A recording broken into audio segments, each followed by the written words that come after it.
എല്ലാവർക്കും ലേൺ പഠിയുടെ നമസ്കാരം. സോ നമ്മൾ ഇന്ന് RRB NTPC January 7 to 10 വരെ നടന്ന എക്സാമിൽ മാത്സിന്റെ ക്വസ്റ്റ്യൻസ് അതാണ് അനലൈസ് ചെയ്യാൻ പോകുന്നത്. ഇതിനു മുമ്പ് നമ്മൾ ഡിസംബർ ലാസ്റ്റ് വീക്കിൽ ഉണ്ടായിരുന്ന ക്വസ്റ്റ്യൻസ് കുറച്ച് കണ്ടിരുന്നു. അറൌണ്ട് 45 ക്വസ്റ്റ്യൻസേ കണ്ടിട്ടുണ്ടായിരുന്നു. സോ അതിന്റെ ബാക്കി ക്വസ്റ്റ്യൻസ് വീണ്ടും വരുന്നുണ്ടാവും. സോ അങ്ങനെയെങ്കിൽ നമുക്ക് ഇന്നത്തെ സെഷനിലേക്ക് ഒന്ന് പോവാം. സോ കഴിഞ്ഞ സെഷൻ കാണാത്തവരുണ്ടെങ്കിൽ തീർച്ചയായും ഒന്ന് കാണാൻ ശ്രമിക്കുക. സോ അതിൽ ക്വസ്റ്റ്യൻസ് ഒക്കെ ആക്ച്വലി വരുന്ന നോക്കുവാണെങ്കിൽ ഓൾ ഇന്ത്യ ലെവൽ എക്സാംസിന്റെ ഒരു നിലവാരം നോക്കുമ്പോൾ ചെയ്യാൻ പറ്റുന്ന കുറേയധികം ചോദ്യങ്ങളുണ്ട്. ഒരു മോഡറേറ്റ് ലെവലും ഈസി ലെവലിലും ചോദ്യങ്ങളുണ്ട്. പക്ഷേ നമ്മൾ എത്രമാത്രം ടൈം മാനേജ് ചെയ്യുന്നു എന്നുള്ളതാണ് ഏറ്റവും ഇമ്പോർട്ടന്റ് കാര്യമായിരിക്കുന്നത്. സോ ടൈം മാനേജ്മെന്റുമായി ബന്ധപ്പെട്ട കാര്യങ്ങളും അതുപോലെ നമുക്ക് ഒരു ക്വസ്റ്റ്യനിൽ അപ്ലൈ ചെയ്യാൻ പറ്റുന്ന പലതരം മെത്തേഡ്സ് അതാണ് നമ്മൾ അറിഞ്ഞിരിക്കേണ്ടത്. സോ അതറിഞ്ഞാൽ മാത്രമേ നമുക്ക് ഏറ്റവും ബെസ്റ്റ് ആയ അപ്രോച്ച് നമുക്ക് എടുക്കാൻ സാധിക്കുന്നുണ്ടാവൂ. സോ അങ്ങനത്തെ അപ്രോച്ചസ് തീർച്ചയായും എടുക്കാൻ താല്പര്യമുണ്ടെങ്കിൽ ഈ വീഡിയോ ഫുൾ ആയിട്ട് കാണുക. കൂടാതെ കഴിഞ്ഞ വീഡിയോ കാണാത്ത ആരെങ്കിലും ഉണ്ടെങ്കിൽ ദയവ് ചെയ്ത് കാണുക. സോ അങ്ങനെയെങ്കിൽ നമുക്ക് ഇന്ന് നമ്മുടെ ഫസ്റ്റ് ക്വസ്റ്റ്യനിലേക്ക് പോവാം. സോ ഫസ്റ്റ് ക്വസ്റ്റ്യൻ നോക്കുവാണെങ്കിൽ പ്രോഫിറ്റ് ആൻഡ് ലോസ് ഇതാ സ്ക്രീനിൽ കാണാമല്ലോ. An article is sold at 5% profit. Had it been sold at 50 rupees discount, there would have been a loss of 5%. Find the initial selling price. ഈ model ചോദ്യങ്ങൾ പല ഷിഫ്റ്റിലായിട്ട് വരുന്നുണ്ട്. So ഏറ്റവും basic model അല്ലേ. So 5% profit ഉണ്ടായി, 50 രൂപ discount വെച്ചാൽ കുറച്ച് വിറ്റിരുന്നെങ്കിൽ 5% നഷ്ടം ഉണ്ടാവുമായിരുന്നു. അങ്ങനെയെങ്കിൽ യെസ്, ഈ പറയുന്ന ഇനിഷ്യൽ സെല്ലിംഗ് പ്രൈസ്, സാധാരണ നമുക്ക് ചോദ്യങ്ങളിലൊക്കെ പ്രാക്ടീസ് ചെയ്യുന്ന സമയത്ത് ചിലപ്പോൾ കോസ്റ്റ് പ്രൈസ് കണ്ടുപിടിക്കുന്നതായിരിക്കും, വാങ്ങിയ വില കണ്ടുപിടിക്കുന്നതായിരിക്കും നിങ്ങൾ സാധാരണ ചെയ്തിട്ടുള്ളൂ. സോ ഇവിടെ സെല്ലിംഗ് പ്രൈസ് കണ്ടുപിടിക്കാൻ പറഞ്ഞാലും സെയിം രീതി ചെയ്യാൻ പറ്റില്ലേ. സോ ജസ്റ്റ് ഗിവൺ ഡേറ്റാസ് വെച്ച് പോകുമ്പോൾ ആദ്യമേ 5% പ്രോഫിറ്റ് ഉണ്ടായി. ഇനി 50 രൂപ കുറച്ച് വിറ്റാൽ എന്ത് സംഭവിക്കും? 5% ലോസ് ഉണ്ടാവും. അങ്ങനെയെങ്കിൽ കണ്ടുപിടിക്കേണ്ടത് 5% പ്രോഫിറ്റിൽ വിറ്റപ്പോൾ സെല്ലിംഗ് പ്രൈസ്. സോ പല രീതികളിൽ ചെയ്യാൻ സാധിക്കും. സാധാരണ എല്ലാവരും അപ്ലൈ ചെയ്യുന്ന ഒരു ബേസിക് അപ്രോച്ച് എന്ന് വെച്ചാൽ യെസ്, 5% ലാഭം എന്ന് വെച്ചാൽ 105% എന്നറിയാം, 5% നഷ്ടം എന്ന് വെച്ചാൽ 95% എന്നറിയാം. കാര്യം എന്താണ്? യെസ്, അതിന്റെ ആശയം അറിയാൻ പറ്റുന്നുണ്ടെങ്കിൽ ശ്രദ്ധിച്ചോളുക. ബേസ് എപ്പോഴും നമുക്ക് പ്രോഫിറ്റ് ലോസ് എന്തായിരിക്കും? കോസ്റ്റ് പ്രൈസ്, വാങ്ങിയ വില. സോ നമ്മുടെ കയ്യിൽ എന്താണുള്ളത്? അടിസ്ഥാനമാണ്. സോ അത് 100% ആയിരിക്കും, 100%. സോ 100% കോസ്റ്റ് പ്രൈസ് ആണെങ്കിൽ 5% ലാഭത്തിൽ വിൽക്കുന്ന വെച്ചാൽ യെസ് 105% വിൽക്കുന്നു, 5% നഷ്ടം വെച്ചാൽ യെസ് 95% വിൽക്കുന്നു. സോ ഇവർ തമ്മിലുള്ള വ്യത്യാസം എത്രയാണ്? 10% ശതമാന രൂപത്തിൽ പറഞ്ഞാൽ ആ പറഞ്ഞിരിക്കുന്നതാണ് ഈ 50 രൂപ. 105% നമ്മൾ വിൽക്കുന്നു, അതിന് പകരം 50 രൂപ കുറച്ച് വിൽക്കുകയാണെങ്കിൽ 95% വിൽക്കുന്ന പറയും. സോ 10% എന്ന് പറയുന്നത് എത്രയാണ്? യെസ്, ഈ തന്നിരിക്കുന്ന 50 രൂപ. 10% 50 രൂപയാണെങ്കിൽ കണ്ടുപിടിക്കേണ്ടതാ 105%. 100% അല്ല, 105%. ഇവിടുന്ന് 5% 25 കട്ടില്ലേ, ആ രീതിക്ക് ചെയ്യാം. 5% 25 ആണെങ്കിൽ നമുക്ക് ഇവിടെ 105% അല്ലേ. സോ 100% എന്ന് പറഞ്ഞാൽ 500 ആണ്. 105% 500 + 25 525. ഇത് സാധാരണ ചെയ്തൊരു രീതി. ഇത് കൂടാതെ ഒരു പക്ഷേ ലേൺ പഠിയുടെ ക്ലാസ്സുകൾ, ലേൺ പഠി ആപ്പിലൂടെ ക്ലാസ്സുകൾ ഫോളോ ചെയ്യുന്നവരാണെങ്കിൽ യെസ്, നമ്മൾ നോർമലി ചെയ്യുന്നത് റേഷ്യോ ആക്കി ചെയ്യുന്ന മെത്തേഡും ഈസിയാണ്. എങ്ങനെയാണ്? 5%, 5%. റേഷ്യോ എന്ന് വെച്ചാൽ എന്താണ്? ജസ്റ്റ് ഒരു ഫ്രാക്ഷൻ ഫോമിൽ 5%. അതെങ്ങനെയാണ് വരുന്നത് മനസ്സിലാക്കി 5/100 എന്ന് എഴുതും. 5/100 എങ്ങനെയാണ് നമുക്ക് ഫ്രാക്ഷൻ ആക്കാൻ പറ്റും? 1/20 എന്ന് കിട്ടും. 5/100 വെച്ചാൽ 1/20. സോ ഈ ഫ്രാക്ഷൻ ഫോമിൽ നമ്മൾ ഇതിനു മുമ്പ് ചെയ്ത മെത്തേഡ്സ് ഒക്കെ റേഷ്യോ തന്നെയായിരുന്നു. അതൊന്നും മനസ്സിലാത്തവരുണ്ടെങ്കിൽ ഒന്ന് എക്സ്പ്ലെയിൻ ചെയ്യുകയാണ്. ഈ ഫ്രാക്ഷൻ ഫോമിൽ അടിസ്ഥാനം ഡിനോമിനേറ്റർ എന്ന് പറയുന്നത്. സോ അടിസ്ഥാനം വരുന്നത് എന്താണ്? നമ്മുടെ ഇവിടെ കയ്യിലുള്ളത് കോസ്റ്റ് പ്രൈസ്, വാങ്ങിയ വിലയാണ് നമുക്ക് എപ്പോഴും ഡീഫോൾട്ടഡ് അടിസ്ഥാനം. സോ 20 ഭാഗമാണ് നമ്മുടെ കോസ്റ്റ് പ്രൈസ് എങ്കിൽ 5% ലാഭത്തിൽ വിൽക്കുക വെച്ചാൽ സെല്ലിംഗ് പ്രൈസ് 21 ഭാഗം, selling price cost price. Next 5% loss അടുത്ത പറഞ്ഞിട്ടല്ലേ. സോ അവിടെയും 1/20 വരും. 20 ഭാഗം കോസ്റ്റ് പ്രൈസ് ആണെങ്കിൽ യെസ്, നഷ്ടമാകുമ്പോൾ എന്ത് ചെയ്യണം? കുറയ്ക്കണം. നമ്മൾ പെർസെന്റേജ് ഡിക്രീസിന്റെയും ഇൻക്രീസിന്റെയും ആശയമാണ് ശരിക്കും പ്രോഫിറ്റ് ലോസ് എന്ന് അറിയാമെങ്കിൽ ഇത് ഈസി ആയിട്ട് മനസ്സിലാവും. കോസ്റ്റ് പ്രൈസുകൾ എപ്പോഴും ശ്രദ്ധിക്കേണ്ട റേഷ്യോ ആകുമ്പോൾ കോസ്റ്റ് പ്രൈസിന്റെ ഭാഗം സെയിം അല്ലേ നോക്കണം. ഇവിടെ സെയിം ആയതുകൊണ്ട് വേറെ നോക്കേണ്ട ആവശ്യമില്ല. 21 ഭാഗത്തിന് വിറ്റപ്പോ 5% ലാഭം ഉണ്ടായി, 19 ഭാഗത്തിന് വിറ്റപ്പോ യെസ് 5% നഷ്ടം ഉണ്ടായി. ഇവിടെ നമ്മുടെ വ്യത്യാസം 50 രൂപ. ഇവിടെ എത്രയുണ്ട്? 2 ഭാഗം. സോ 2 ഭാഗം 50 രൂപ. കണ്ടുപിടിക്കേണ്ടത് 21 ഭാഗം. ഒരു ഭാഗം 25 രൂപ, 20 ഭാഗം 500 രൂപ, 21 ഭാഗം 525. സെയിം തന്നെ കിട്ടില്ലേ? 525 ആണ് ആൻസർ. സോ റേഷ്യോ രീതിക്ക് ചെയ്യാവുന്നതാണ്. റേഷ്യോ രീതി അറിയില്ലെങ്കിൽ അറിയാൻ ശ്രമിക്കുക. ഡൗട്ട് ഉണ്ടെങ്കിൽ ചോദിക്കുക. ഇവിടെ നമ്പർ ചെയ്തിട്ടുണ്ട് 8281995479. എന്ത് ഡൗട്ട്സ് ഉണ്ടെങ്കിൽ ചോദിക്കുക. അതിൽ കമന്റ് ചെയ്യാവുന്നതാണ്. റേഷ്യോ രീതി എപ്പോഴാണ് യൂസ് ആവുക വെച്ചാൽ നമുക്ക് പെർസെന്റേജസ് കുറച്ച് കറങ്ങി തിരിഞ്ഞൊക്കെ ചോദിച്ചാൽ ഇതാണ് ഏറ്റവും ഈസി. പിന്നെ പല ഭാഗങ്ങളിലും പെർസെന്റേജിന്റെ ആപ്ലിക്കേഷൻ വരുന്നിടത്തൊക്കെ റേഷ്യോ മെത്തേഡ് എന്ന് വിളിക്കുന്നത്. കാരണം ഒരു അംശബന്ധ രൂപത്തിൽ നമ്മൾ കാണുന്നു. അതിൽ അടിസ്ഥാനം എന്താണ് വരുന്നത്, ഇൻക്രീസ് എന്താണ്, ഡിക്രീസ് എന്താണെന്ന് മനസ്സിലാക്കാൻ സാധിച്ചാൽ ഈസി ആയിട്ട് ചെയ്യാൻ പറ്റും, മൈൻഡ് ചെയ്യാൻ പറ്റും. സോ ഫസ്റ്റ് ക്വസ്റ്റിന്റെ ആൻസർ കുറച്ച് ലെങ്തി എക്സ്പ്ലനേഷൻ പോയിട്ടെന്ന് അറിയാം. എത്രയാണ്? 525 rupees. ചെയ്യേണ്ട ആശയം മനസ്സിലാവും. ബേസിക് ക്വസ്റ്റ്യൻ ആണ്, നിങ്ങൾക്ക് അറിയാവുന്നതായിരിക്കും എന്നറിയാം. സോ അങ്ങനെയെങ്കിൽ നമുക്ക് നമ്മുടെ സെക്കൻഡ് ക്വസ്റ്റ്യനിലേക്ക് പോവാം. സെക്കൻഡ് ക്വസ്റ്റ്യനിലേക്ക് പോകുന്നു. So second question, rupees 12,000 becomes double in 5 years at compound interest. How much will this amount to in 15 years at same rate of compound interest? നല്ലൊരു ചോദ്യമാണ്. ഒരു പക്ഷേ ഈ മോഡൽ ചോദ്യം നിങ്ങൾ കണ്ടിട്ടുണ്ടാകും, കോമ്പൗണ്ട് ഇൻട്രസ്റ്റ് പഠിച്ചിട്ടുണ്ടെങ്കിൽ. ഇങ്ങനെ തന്നെ ആയിരിക്കണം നിർബന്ധമില്ല. ആ ചോദ്യ രൂപം പറഞ്ഞുതരാം. അതിനു മുമ്പ് ഇതൊന്ന് എക്സ്പ്ലെയിൻ ചെയ്യാം. 12,000 രൂപ നമ്മൾ നിക്ഷേപിച്ചു, 5 വർഷം കൊണ്ട് ഇരട്ടിയായി. അങ്ങനെയെങ്കിൽ 15 വർഷം കൊണ്ട് ഈ 12,000 രൂപ എന്താകും എന്നാ ചോദ്യം. കോമ്പൗണ്ട് ഇൻട്രസ്റ്റ്, കൂട്ടു പലിശയാണ്. പലിശ നിരക്കൊന്നും തന്നിട്ടില്ലല്ലേ. പലിശ നിരക്ക് കണ്ടുപിടിക്കാൻ പറ്റുമോ? കണ്ടുപിടിക്കാൻ പറ്റും, പക്ഷെ ഇവിടെ അതിന്റെ ആവശ്യമില്ല. സോ അതിനുവേണ്ടി ഇപ്പൊ എന്ത് ചെയ്യണം നമ്മൾ? യെസ്, നമുക്കൊന്ന് നോക്കാം. സോ ഏറ്റവും ഈസി ആയിട്ട് ചെയ്യാൻ പറ്റുന്ന ചോദ്യമാണ്. ആശയപരമായി ഒന്ന് പറഞ്ഞുതരാം, എന്നിട്ട് അതിന്റെ ആ ആശയത്തിൽ നിന്ന് എങ്ങനെ കണക്ട് ചെയ്യാൻ പറ്റുമെന്ന് പറയാം. 12,000 രൂപ നിക്ഷേപിച്ചു. ഓക്കെ, സോ 5 വർഷം കൊണ്ട് ഇരട്ടിയായി. സോ ഇത് എത്രയായി? 24,000 5 വർഷം കൊണ്ട്. കോമ്പൗണ്ടിങ്ങിന്റെ പ്രത്യേകത അറിയാലോ. യെസ്, എങ്ങനെയായിരിക്കും പോവുക? ഇതേ നിരക്കിലായിരിക്കും ഇനി അടുത്ത ഇരട്ടിക്കുന്നത്. 24,000 എന്നുള്ളത് ഇപ്പൊ 24,000 നമ്മുടെ മുതലല്ലേ, അത് ഇരട്ടിയാകാൻ 5 വർഷം പിടിക്കും. അടുത്തത് 48,000 ആവും 10 വർഷം ആകുമ്പോൾ. ഇതിന്റെ ഇരട്ടി 96,000 15 വർഷം. ഇങ്ങനെ വേണമെങ്കിൽ ഇത് കണ്ടെത്താം. ഇതെല്ലാം ഉണ്ടെങ്കിൽ നോർമലി പഠിച്ചിട്ടുണ്ടെങ്കിൽ കാണുന്ന ചോദ്യരൂപങ്ങൾ, ബേസിക് ലെവലിൽ കാണുന്ന ചോദ്യരൂപങ്ങൾ തന്നെയാണ്. ഒരു തുക നിക്ഷേപിച്ചു, 2 മടങ്ങ് ആവാൻ 5 വർഷം പിടിക്കും.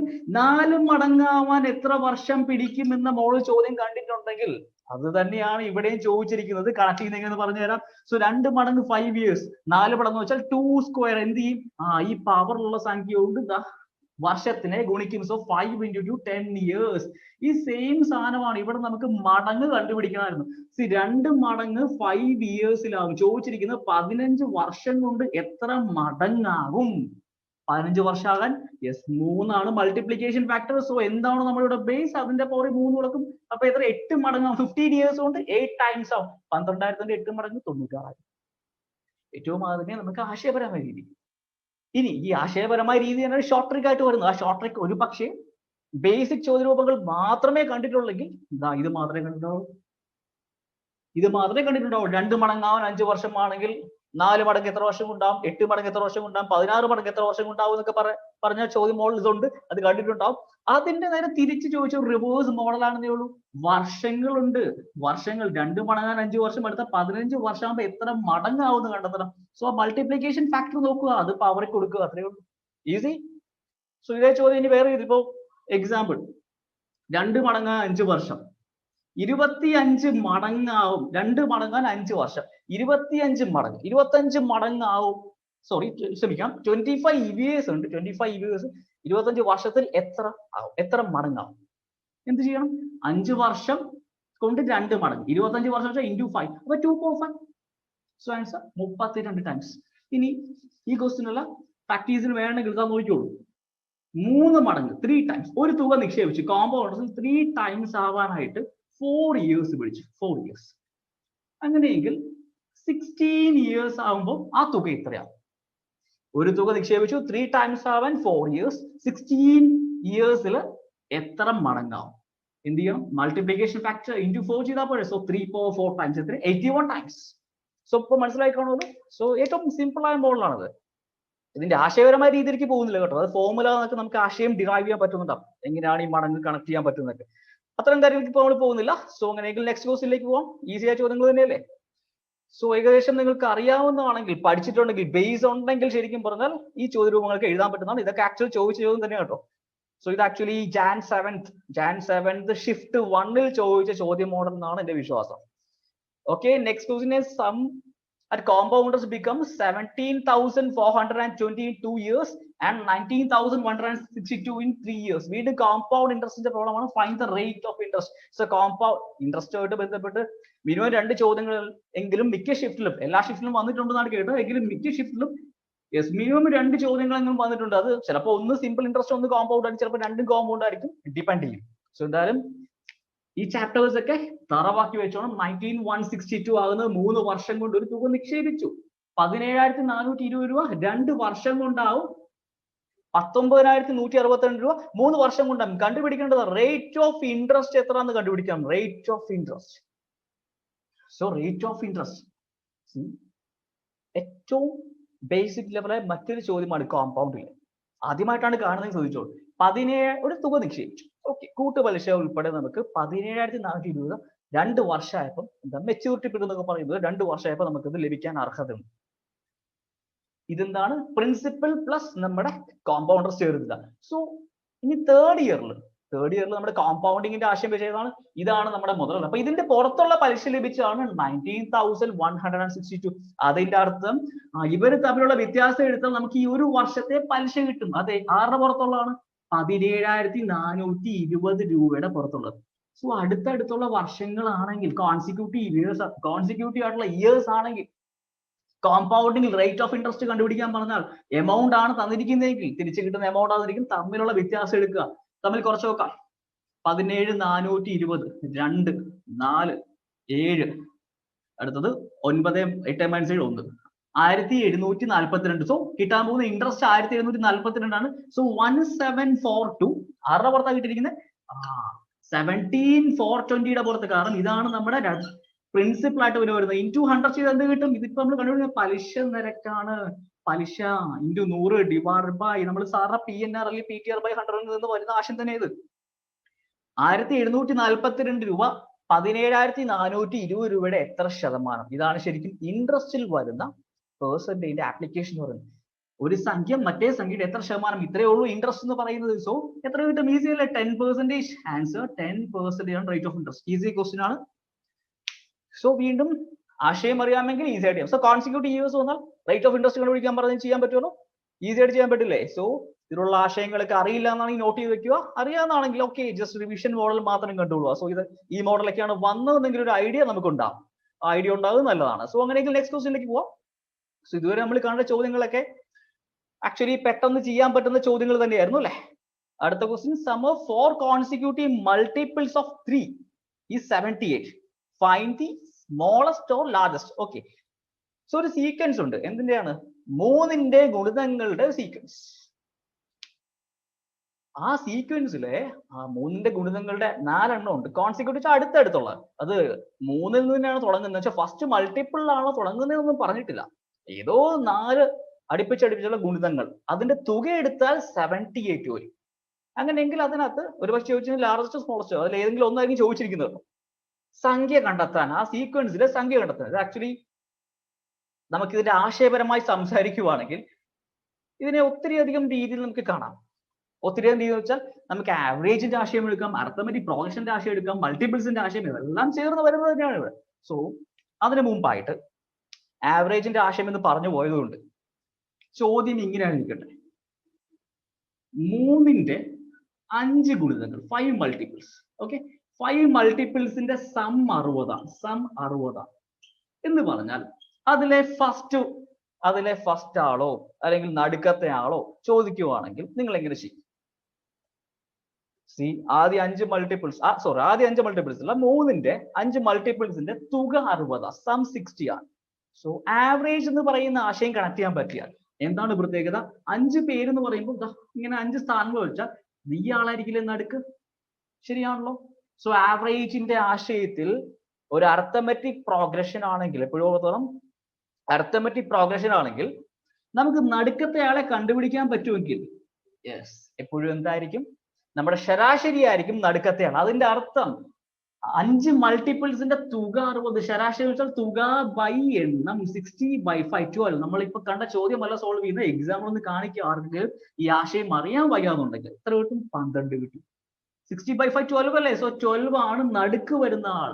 സോ ഇങ്ങോട്ടേക്ക് ഡിക്രീസിങ്, ഇങ്ങോട്ട് ഇൻക്രീസിങ് ഓർഡർ ആണ്. ഇവിടെ എന്ത് വരും? 9 6 15 18 കൂട്ടി നോക്ക്. 10 20 30 32 40 45 51 60 ശരിയല്ലേ? സോ നടുക്കത്തെ ആളെ കണ്ടുപിടിക്കാൻ പറ്റും.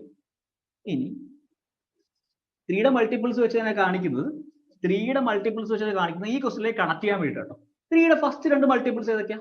3 6. ശരാശരി എത്രയാ? തുക ബൈ എണ്ണം 9/2 എത്രയാ? 4.5.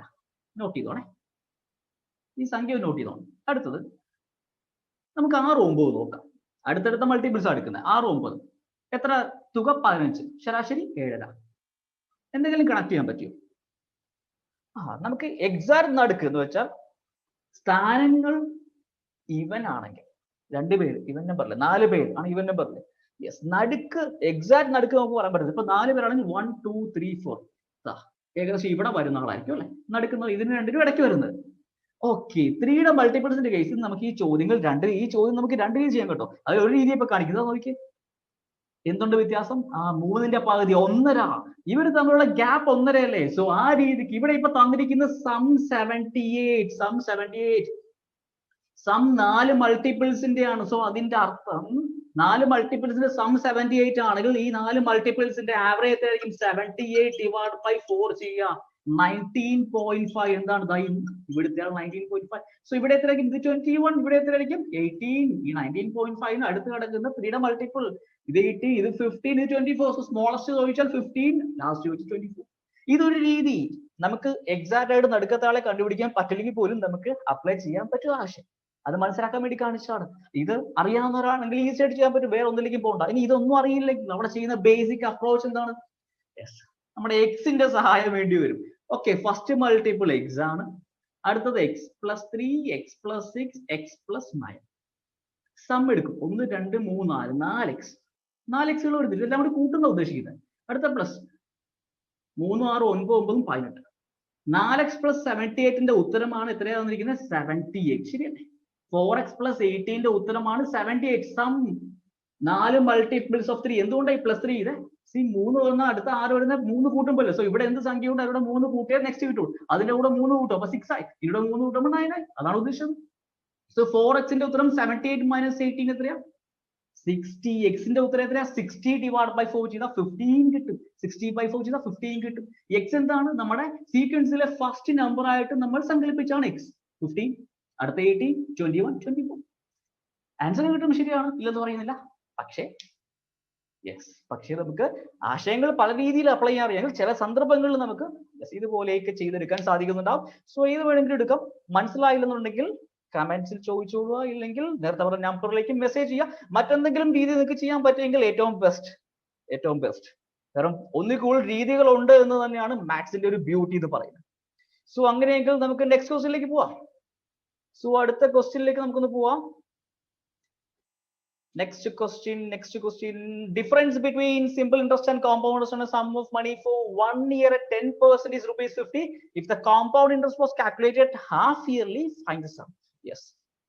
ഇത് ആക്ച്വലി സിമ്പിൾ ഇൻട്രസ്റ്റും കോമ്പൗണ്ടും തമ്മിലുള്ള വ്യത്യാസം എന്നൊക്കെ പറഞ്ഞ ചോദ്യരൂപങ്ങൾ നിങ്ങൾ കണ്ടിട്ടുണ്ടാവും. അതേ മോഡലാണ്. പക്ഷേ ഈ ചോദ്യം ഒന്ന് ശ്രദ്ധിച്ചോണം. പറഞ്ഞിരിക്കുന്ന ഡേറ്റ കണ്ടോ? സിമ്പിൾ ഇൻട്രസ്റ്റും കോമ്പൗണ്ട് ഇൻട്രസ്റ്റും തമ്മിലുള്ള വ്യത്യാസം എത്രയാ? ₹50, 10% പലിശ നിരക്ക്. പക്ഷേ ഒരു കാര്യം പറഞ്ഞിരിക്കുന്ന കണ്ടോ? കാര്യം പറഞ്ഞിരിക്കുന്നത് എന്താണ്? യെസ്, ഹാഫ് ഇയർലി ആണ് കോമ്പൗണ്ട്. ഒരു വർഷത്തിന്റെ കേസാ പറഞ്ഞത്. ഈ ഒരു വർഷത്തിന്റെ കേസിൽ കൂട്ടുപലിശയിൽ ഇട്ടാലും സാധാരണ പലിശയിൽ ഇട്ടാലും എന്തെങ്കിലും വ്യത്യാസം ഉണ്ടാവും? ഒരു വ്യത്യാസം ഉണ്ടാവില്ല. ഫസ്റ്റ് ഇയറിലുള്ള സിമ്പിൾ ഇൻട്രസ്റ്റും കോമ്പൗണ്ട് ഇൻട്രസ്റ്റും സെയിം. എന്തുകൊണ്ടാണ്?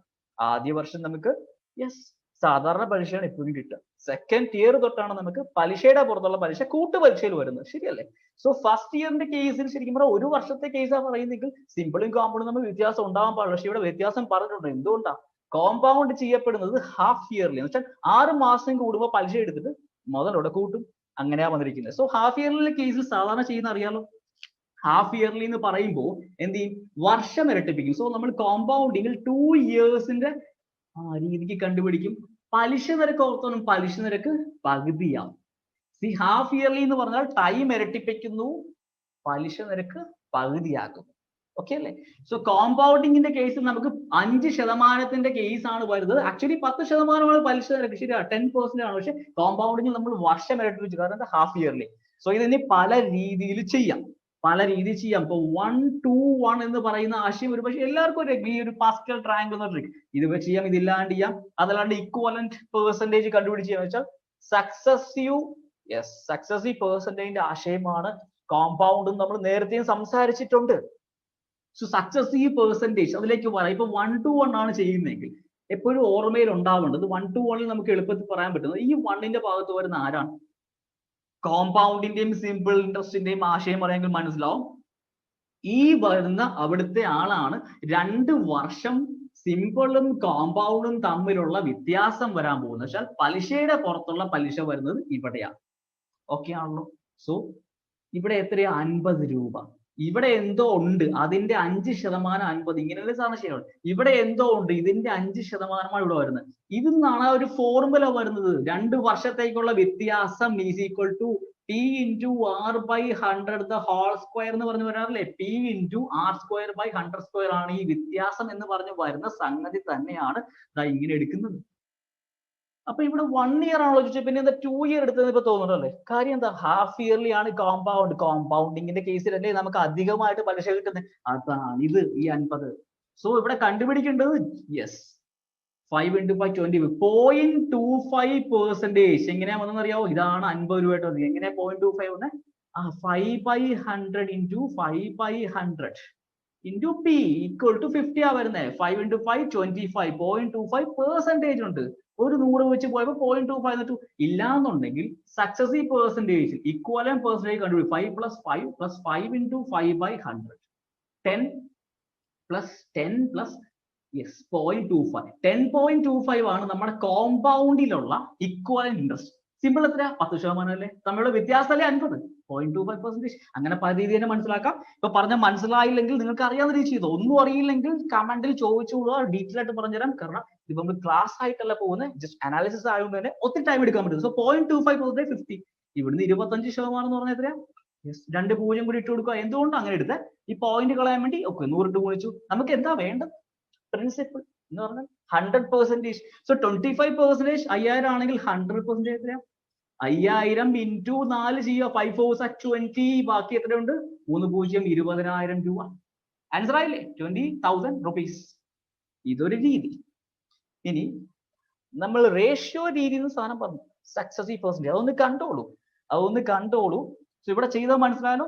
PR/100 ഹോൾ സ്ക്വയർ ഈ ഫോർമുല തന്നെ ഇട്ട് വേണം ചെയ്യാം. Equal to 50. ഇത് തന്നെയാണ് ഈ ചെയ്തിരിക്കുന്നത്. ആറിന് അവിടെ എന്തിനും ആറിന്റെ അവിടെ 5 ആയിട്ടാണ് ഓർക്കണം. 5/100 ഹോൾ സ്ക്വയർ ഇൻറ്റു P. ഇവിടുന്ന് P കണ്ടുപിടിച്ചാൽ ആൻസർ ആയി. ഇനി ആക്ച്വലി കാണാൻ പോകുന്നത് ഒരു കിടിലൻ രീതിയാണ്. പലർക്കും അങ്ങനെ തോന്നിയേക്കാം. ശ്രദ്ധിച്ചോളൂ. 10% എന്ന് പറഞ്ഞാൽ 1/10 എന്നറിയാലോ? സോ 10 രൂപ എന്ന് പറയാൻ 10 ഭാഗം എന്ന് പറയുന്നത് നമ്മുടെ പ്രിൻസിപ്പിൾ ആണെങ്കിൽ പലിശയാണ് ഈ ഒരു ഭാഗം എന്ന് പറയുന്നത്. ഇത് സിമ്പിൾ ഇൻട്രസ്റ്റിന്റെ കേസ്. നമ്മുടെ കോമ്പൗണ്ട് വന്നപ്പോ എന്ത് പറ്റി? 5% പലിശ എടുക്കും. മറന്നുപോയൊരു കാര്യം എന്താ? യെസ് ഹാഫ് ഇയർലി ആയതുകൊണ്ട് റേറ്റ് നേരെ പകുതിയാക്കി. 5% 1/20 എങ്ങനെ കിട്ടും? 5/100 1/20. സോ 20 ഭാഗം എന്നുള്ളത് നമ്മുടെ പ്രിൻസിപ്പിൾ ആണെങ്കിൽ യെസ് എമൗണ്ട് എത്ര വരും? 21 ഭാഗം. കാര്യം എന്താ? കോമ്പൗണ്ടിങ്ങിൽ നമുക്ക് സക്സസീവ് പെർസെന്റേജിന്റെ ആശയമാണ്. 2 years അല്ലേ നമ്മൾ എടുക്കുന്നത്? 20 21 1 ഇയറിലേക്കാണ് ചോദിച്ചത്. പക്ഷെ നമ്മൾ എന്ത് ചെയ്തു? ഹാഫ് ഇയർലി ആയതുകൊണ്ട് വർഷം അങ്ങനെ ഇരട്ടിപ്പിച്ചു. എത്ര? 400 441. ഈ 400 എന്താണ്? നമ്മുടെ മുതൽ. 441 തിരികെ കിട്ടുന്ന തുക. കോമ്പൗണ്ട് ഇൻട്രസ്റ്റ് എത്രയുണ്ട്? 41 ഭാഗം. റേഷ്യോ ആയതുകൊണ്ട് 41 ഭാഗം എന്ന് പറയുന്നത് 41 രൂപ എന്ന് വെച്ചാൽ കുഴപ്പമില്ല. ഇനി ചെറിയ അഡ്ജസ്റ്റ്മെന്റ് ഉണ്ട്. നമ്മുടെ മുതൽ 400 അല്ലേ? നമ്മൾ സിമ്പിൾ ഇൻട്രസ്റ്റിന്റെ കേസിൽ മുതൽ നോക്കി 10 അല്ലേ? രണ്ടിടത്തും നിക്ഷേപിച്ച ഒരേ തുകയല്ലേ? സോ എന്ത് ചെയ്യണം? റേഷ്യോയുടെ ബേസിക് ആശയം ഒരുപോലെ ആക്കണം. ഇവിടെ ഇൻറ്റു 40 ചെയ്യുമ്പോൾ ഇവിടെ ഇൻറ്റു 40 ചെയ്യും. ഇതുകൊണ്ടാണ് ഇൻട്രസ്റ്റിന്റെ റേഷ്യോ ആയതുകൊണ്ട് ഇവിടത്തെ മൾട്ടിപ്ലിക്കേഷൻ ഫാക്ടർ വെച്ച് ഇവിടെ മൾട്ടിപ്ലൈ ചെയ്യണം. സോ സിമ്പിൾ ഇൻട്രസ്റ്റ് എത്ര? 40 ഭാഗം. ആദ്യമേ കേൾക്കുമ്പോൾ ഇത് പാടല്ലേന്ന് തോന്നും. പക്ഷേ പ്രാക്ടീസ് കൊണ്ട് ഇതാണ് ഏറ്റവും സുഖം പിന്നീട് തോന്നുന്നുണ്ട്. PR/100 ഒക്കെ കൊള്ളാം, ഓക്കെ അതൊക്കെ നല്ലതെന്ന് പറയുന്നത്. പക്ഷെ വേറെ ചില ട്വിസ്റ്റ് മോഡലൊക്കെ വരും. അവിടെ നിന്ന് ഇത് യൂസ് ആകുന്നുണ്ടാവും. ഇനി എന്താ പറഞ്ഞിരിക്കുന്നത്? സിമ്പിളും കോമ്പൗണ്ടും നമ്മളെ വ്യത്യാസം എത്രയുണ്ട്? ഒരു ഭാഗം എത്രയാ? 50 രൂപ. കണ്ടുപിടിക്കേണ്ടത് എന്താ? പ്രിൻസിപ്പിൾ 400 ഭാഗം. ഇത് മാത്രം 400 ഭാഗം എത്രയാ? 400 × 50 4 5 20 1 2 3 3 zeros. ഇത് ആദ്യമായിട്ട് കാണുന്നവരെ സംബന്ധിച്ച് തീർച്ചയായും ശരിയാണ്. ചിലപ്പോൾ മനസ്സിലാവണം നിർബന്ധമില്ല, കുഴപ്പമില്ല. മനസ്സിലാക്കാൻ പറ്റിയ എടുത്തോളൂ, ഇല്ലെങ്കിൽ നിങ്ങൾക്ക് അറിയാവുന്ന രീതി ഇപ്പൊ എടുത്തോളൂ. പക്ഷെ ഈ രീതി തീർച്ചയായും ചില മോഡൽസിൽ യൂസ് ആവും. സോ അതുകൊണ്ടാണ് ഒരു രീതി മാത്രമായിട്ട് പഠിച്ചു വെക്കാതിരിക്കാൻ ശ്രമിക്കുക. ആദ്യമേ ഒരു രീതി പഠിക്കണം, ശരി. ആദ്യമേ ആശയം പഠിക്കണം, എന്നിട്ട് അതിലൊരു മെത്തേഡ് പഠിച്ചു വെക്കണം, മീൻസ് മനസ്സിലാക്കി വെക്കണം. അതിനുശേഷം വേറിട്ട രീതികൾ കൂടി അറിഞ്ഞിരുന്നാൽ മാത്രമേ ടൈം മാനേജ്മെന്റ് എന്ന് പറയുന്ന കാര്യത്തിൽ നമുക്ക് പെർഫെക്റ്റ് ആകാൻ പറ്റും. പെർഫെക്റ്റ് ആയില്ലെങ്കിലും നിയർ പെർഫെക്ഷൻ എങ്കിലും കിട്ടുന്നുണ്ടാവും. സോ അത് മനസ്സിലായെങ്കിൽ നമ്മൾ നെക്സ്റ്റ് ക്വസ്റ്റ്യനിലേക്ക് പോകുന്നു. ഓക്കെ, നെക്സ്റ്റ് ക്വസ്റ്റ്യനിലേക്ക് പോവാം. സോ കോമ്പൗണ്ടിന്റെ ഒരു ക്വസ്റ്റ്യൻ നമ്മൾ കണ്ടു കഴിഞ്ഞു. അടുത്ത് ഓക്കെ, നെക്സ്റ്റ് വീണ്ടും profit ലോസിന്റെ. An article marked 25% above its actual cost. An article is marked, okay, ഒരു വസ്തു അതിന്റെ വാങ്ങിയ വിലയേക്കാൾ 25% അധികം, സോ 25% അധികം മാർക്ക്ഡ് പ്രൈസ് എന്ന് വെച്ചാൽ മാർക്കപ്പ് ചെയ്തു വെച്ചിരിക്കും. അതിനുശേഷം ഡിസ്കൗണ്ട് കൊടുക്കുന്നു, 12% ഡിസ്കൗണ്ടിൽ വിൽക്കുന്നു. അങ്ങനെ വിറ്റുപോകുന്നത് എത്ര? യെസ്, 2750 രൂപ സെല്ലിംഗ് പ്രൈസ്. അങ്ങനെ വിറ്റുപോകുമ്പോൾ അവിടെ പ്രോഫിറ്റ് ഉണ്ടാവും എന്നാണ് മനസ്സിലാക്കുന്നത്. കാരണം find the profit earned in rupees എന്ന ചോദ്യം. സോ ലാഭം ഉണ്ടാകുന്നു, ലാഭം എത്ര രൂപ? ചെയ്യാൻ പോകുന്ന രീതി ശ്രദ്ധിച്ചു കണ്ടോ, പെർസെന്റേജ് റേഷ്യോ രീതിയാണ് ചെയ്യാൻ പോകുന്നത്. സാധാരണഗതി എന്ത് ചെയ്യും? സെല്ലിംഗ് പ്രൈസ് ഉണ്ട്, ഡിസ്കൗണ്ട് ഉണ്ട്, അതിനെ മനസ്സിലാക്കേണ്ടത്. ഇതിനെക്കുറിച്ച് യാതൊരു ഐഡിയയും ഇല്ലെങ്കിൽ ഡിസ്കൗണ്ട് എപ്പോഴും കൊടുക്കുന്നത് എന്തിന്റെ പുറത്താണെന്ന ഐഡിയ ഉണ്ടാവും. എന്തിന്റെ പുറത്തായിരിക്കും ഡിസ്കൗണ്ട്? നിങ്ങൾ കടയിൽ പോകുമ്പോൾ ആലോചിച്ച് നോക്കൂ, അവിടെ ഒരു MRP ഉണ്ടാവില്ലേ? അതിന്റെ പുറത്തല്ലേ ഡിസ്കൗണ്ട് എപ്പോഴും കിട്ടുന്നത്? ആണല്ലോ. MRP എന്താ? മാക്സിമം റീറ്റെയിൽ പ്രൈസ്, അല്ലെങ്കിൽ പരസ്യ വില എന്ന് പറയും, പരസ്യപ്പെടുത്തി വെച്ചിരിക്കുന്ന വില. സോ എപ്പോഴും മാർക്ക്ഡ് പ്രൈസ്, ഡിസ്കൗണ്ട് എന്ന് പറയുന്നത് മാർക്ക്ഡ് പ്രൈസിന്റെ പുറത്ത് കൊടുക്കും. ഫൈനൽ ഔട്ട്പുട്ട് സെല്ലിംഗ് പ്രൈസ് അല്ലേ? ഓക്കെ, സോ ഡിസ്കൗണ്ടിന്റെ relation mark by selling price. അപ്പൊ പ്രോഫിറ്റ് അല്ലെങ്കിൽ ലോസിന്റെ റിലേഷൻ ആരൊക്കെ തമ്മിലാണ്? Cost price selling price. എന്താ കോസ്റ്റ് പ്രൈസ്? വാങ്ങിയ വില. അപ്പോൾ ഞാനൊരു കച്ചവടക്കാരനാണെങ്കിൽ നിങ്ങൾ എൻ്റെ ഒരു സാധനം മേടിക്കാൻ വരുവാണെങ്കിൽ, ഓക്കെ, അവിടെ ഞാൻ പരസ്യപ്പെടുത്തിയൊരു വില വെച്ചിട്ടുണ്ട്. എനിക്ക് ആ വിലയ്ക്കായിരിക്കും കിട്ടിയിരിക്കുന്നത്? തീർച്ചയായും ആവണമെന്നില്ല. എനിക്ക് അതിനേക്കാൾ കുറഞ്ഞ വിലയ്ക്കായിരിക്കും കിട്ടിയിരിക്കുന്നത്. ഞാൻ അവിടെ വില കയറ്റി വെച്ചിട്ടുണ്ടാകും. സോ അത് മാർക്ക്ഡ് പ്രൈസ് ആണ്. ഇത് നിങ്ങൾക്ക് വിൽക്കും. അപ്പൊ എന്ത് ചെയ്യും? ഞാൻ കുറച്ച് വില കുറച്ച് തരും. അപ്പൊ നിങ്ങളും ഹാപ്പി, ഞാനും ഹാപ്പി. കാരണം എനിക്ക് ലാഭം കിട്ടുന്നുണ്ട്, നിങ്ങൾക്ക് കുറച്ച് വില കുറഞ്ഞു കിട്ടി എന്നുള്ള ഒരു മനസ്സിന്റെ ഒരു സന്തോഷം. സോ അവിടെ എപ്പോഴും cost price selling price relation എപ്പോഴും പ്രോഫിറ്റ് ലോസിലാണ് ഡീഫോൾട്ട് വരുന്നത്. Marked price equal to selling cost price. അപൂർവങ്ങളിൽ അങ്ങനെ ക്വസ്റ്റ്യൻ രൂപങ്ങൾ പോലും വരുള്ളൂ. അങ്ങനെ വന്നാൽ മാത്രമേ ഉള്ളൂ ഇവരൊക്കെ തമ്മിലുള്ള ബന്ധം ഒരുപോലെയൊക്കെ വരുന്നത്. അതെന്തോ ആയിക്കോട്ടെ. സോ ഇത് മനസ്സിലാക്കിയാൽ, ഇത് അറിയാവുന്നവരാണെങ്കിൽ എന്ത് ചെയ്യും? ഓക്കെ, ഏറ്റവും ബേസിക് അപ്രോച്ച് സെല്ലിംഗ് പ്രൈസ് ഉണ്ട്, ഡിസ്കൗണ്ട് ഉണ്ട്. അപ്പൊ ഡിസ്കൗണ്ട് എന്ന് വെച്ചാൽ 12%. അപ്പൊ 88, എന്തിന്റെ 88%? ഇത് 100% കിട്ടിയാൽ മാർക്ക്ഡ് പ്രൈസ് കിട്ടും. പിന്നെ അവിടെ നിന്ന് കോസ്റ്റ് പ്രൈസ് കണ്ടുപിടിക്കാം, പിന്നെ ലാഭം കണ്ടുപിടിക്കാൻ പോകും. വേണ്ടെന്നേ, നമ്മുടെ കയ്യിൽ അതിലും നല്ലൊരു രീതിയുണ്ട്. 25% 1/4 ആണെന്ന് അറിയാമെങ്കിൽ ആരാണ് 4 ഭാഗം എന്ന് മനസ്സിലാവണം. വാങ്ങിയ വിലയേക്കാൾ 25% അധികം വെച്ചു. സോ കോസ്റ്റ് പ്രൈസ് 4 ഭാഗം, കോസ്റ്റ് പ്രൈസ് 4 ഭാഗം, മാർക്ക്ഡ് പ്രൈസ് 5 ഭാഗം. കാര്യം എന്താ? യെസ്, 4ന്റെ 25% ഒരു ഭാഗം. സോ ഇൻക്രീസ്, പെർസെന്റേജ് ഇൻക്രീസ് ആണ്. മാർക്ക്ഡ് പ്രൈസ് 5 ഭാഗം. അടുത്ത ഡിസ്കൗണ്ട്. ഡിസ്കൗണ്ട് വരുന്ന ആരൊക്കെയാ? മാർക്ക്ഡ് പ്രൈസും സെല്ലിംഗ് പ്രൈസും തന്നെയാണ് അല്ലെ? 12%, 12/100. അറിയില്ലെങ്കിൽ ഇങ്ങനെ വെട്ടി തന്നെ ചെറുതായിക്കോ, 3/25 വരും. ശരിയല്ലേ? 4 കൊണ്ട് ഡിവൈഡ് ചെയ്യും, 3/25. സോ 25 എന്ന് പറഞ്ഞാൽ ആരാണെന്ന് മനസ്സിലാക്കണം. ആരാ? മാർക്ക്ഡ് പ്രൈസ് 25 ഭാഗം. ഡിസ്കൗണ്ട് അപ്പൊ എന്ത് ചെയ്യും? വില കുറയും, 22 ഭാഗത്ത് വിറ്റുപോയി. ഇനി ഇതിനെ ഇവിടുന്ന് പല രീതിയിൽ ചെയ്യാം. പക്ഷെ ഏറ്റവും ബേസിക് അപ്രോച്ച് നമുക്ക് 2% ഇന്റർകണ്ടർ ആയിട്ടുള്ള വരുമ്പോൾ ഓർത്തുകൊള്ളുക. എന്താ? രണ്ടിടത്തും കോമൺ ആയിട്ട് ആരെങ്കിലും ഉണ്ടോ നോക്കുക. മാർക്ക്ഡ് പ്രൈസ് ഉണ്ട്, അവരുടെ വാല്യൂ സെയിം ആണോ? അല്ല. ഇവിടെ ഒരു ആർട്ടിക്കിളിനെ കുറിച്ചല്ലേ പറയുന്നത്. അപ്പൊ അവരുടെ വാല്യൂ സെയിം ആവണ്ടേ? സെയിം ആവാൻ വേണ്ടി റേഷ്യോ ചെയ്യുന്ന അഡ്ജസ്റ്റ്മെന്റ്, റേഷ്യോയിൽ A:B, B:C ഉണ്ടെങ്കിൽ A:B:C കണ്ടുപിടിക്കുമ്പോൾ ചെയ്യുന്ന രീതിയില്ലേ സെയിം സാധനം തന്നെ ഇവിടെ ചെയ്യുന്നത്. 25 LCM, ഇപ്പൊ ഇവിടെ ഇൻറ്റു 5 ചെയ്യും, അപ്പൊ ഇവിടെ ഇൻറ്റു 5 ചെയ്യും. സോ ആക്ച്വൽ നമ്മുടെ ഇപ്പൊ കോസ്റ്റ് പ്രൈസ് മാർക്ക്ഡ് പ്രൈസ് 20-25 എന്നായി. റേഷ്യോയിൽ വ്യത്യാസമൊന്നുമില്ല, വെട്ടിച്ചതെങ്കിൽ 4:5 വരും. അപ്പൊ മാർക്ക്ഡ് പ്രൈസ് തുല്യമായില്ലേ? സോ ഇപ്പൊ ആക്ച്വലി നമുക്ക് cost price, selling price, marked price. Actually ഈ ഒരു സ്റ്റെപ്പ് നമുക്ക് പെട്ടെന്ന് കണ്ടെത്താൻ പറ്റും, പ്രൊവൈഡ് നമുക്ക് റേഷ്യോ ആക്കുന്ന അറിയാമെങ്കിൽ. എക്സ്പ്ലെയിൻ ചെയ്തുകൊണ്ട് ഇത്ര സമയം എടുക്കുന്നത്. ഇനി പറഞ്ഞിരിക്കുന്നത് എന്തോ? ലാഭം എത്ര രൂപ? 22 ഭാഗം സെല്ലിംഗ് പ്രൈസ്, കോസ്റ്റ് പ്രൈസ് 2 ആവും. ലാഭം എത്ര ഉണ്ട്? 2 ഭാഗം ഉണ്ട്, 2 പാർട്സ്. ഇത് റേഷ്യോ ആയതുകൊണ്ട് നമ്മൾ പാർട്സ് എന്ന് വിളിക്കുന്നത്, 2 ഭാഗം. ഇനി ഇത് 2 ഭാഗത്തെ കണ്ടെത്തും. യെസ്, അതിനാ ഒരു ഡേറ്റുള്ള സെല്ലിംഗ് പ്രൈസ് 2750, 22 ഭാഗം എന്നുള്ളത് 2750. അവിടെ എന്ത് കണ്ടുപിടിക്കാം? ഒരു ഭാഗം കണ്ടുപിടിക്കാൻ പറ്റില്ലേ? വേണമെങ്കിൽ 2 ഭാഗം ഇവിടെ നേരിട്ട് കണ്ടുപിടിക്കാം. അതിന് വേറെ ഒരു ഭാഗം കണ്ടെത്തി നോക്കൂ. ഒരു ഭാഗം കണ്ടെത്തുവാണെങ്കിൽ 22 കൊണ്ട് 2750 ഹരിക്കണം, ഡിവൈഡ് ചെയ്യാം 22. അങ്ങനെ ചെയ്യുമ്പോൾ ഒരു വട്ടം പോവും, ബാക്കി 5 ഉണ്ട് 55, 2 വട്ടം പോവും 44, ബാക്കി 11 ഉണ്ട് 110. 110 22-ൽ 5 വട്ടം അടങ്ങിയിട്ടുണ്ട്. സോ ഒരു ഭാഗം 120, 2 ഭാഗം എത്ര? 250. സോ 250 രൂപയാണ് അവിടുത്തെ ലാഭം. മനസ്സിലായി കാണുമെന്ന് വിചാരിക്കുന്നു. സോ ബേസിക്കലി റേഷ്യോ, നമ്മൾ ഈ ശതമാനത്തിന്റെ റേഷ്യോ ഫോം എടുത്തിട്ട് യെസ് പ്രോഫിറ്റ് ആണെങ്കിൽ, ക്ഷമിക്കണം പ്രോഫിറ്റ് അല്ല, okay market price market percentage ആണെങ്കിൽ എന്ത് ചെയ്യണം, യെസ് വർധനവാണ്. ഡിസ്കൗണ്ട് എന്ന് വെച്ചാൽ കുറവാണ്.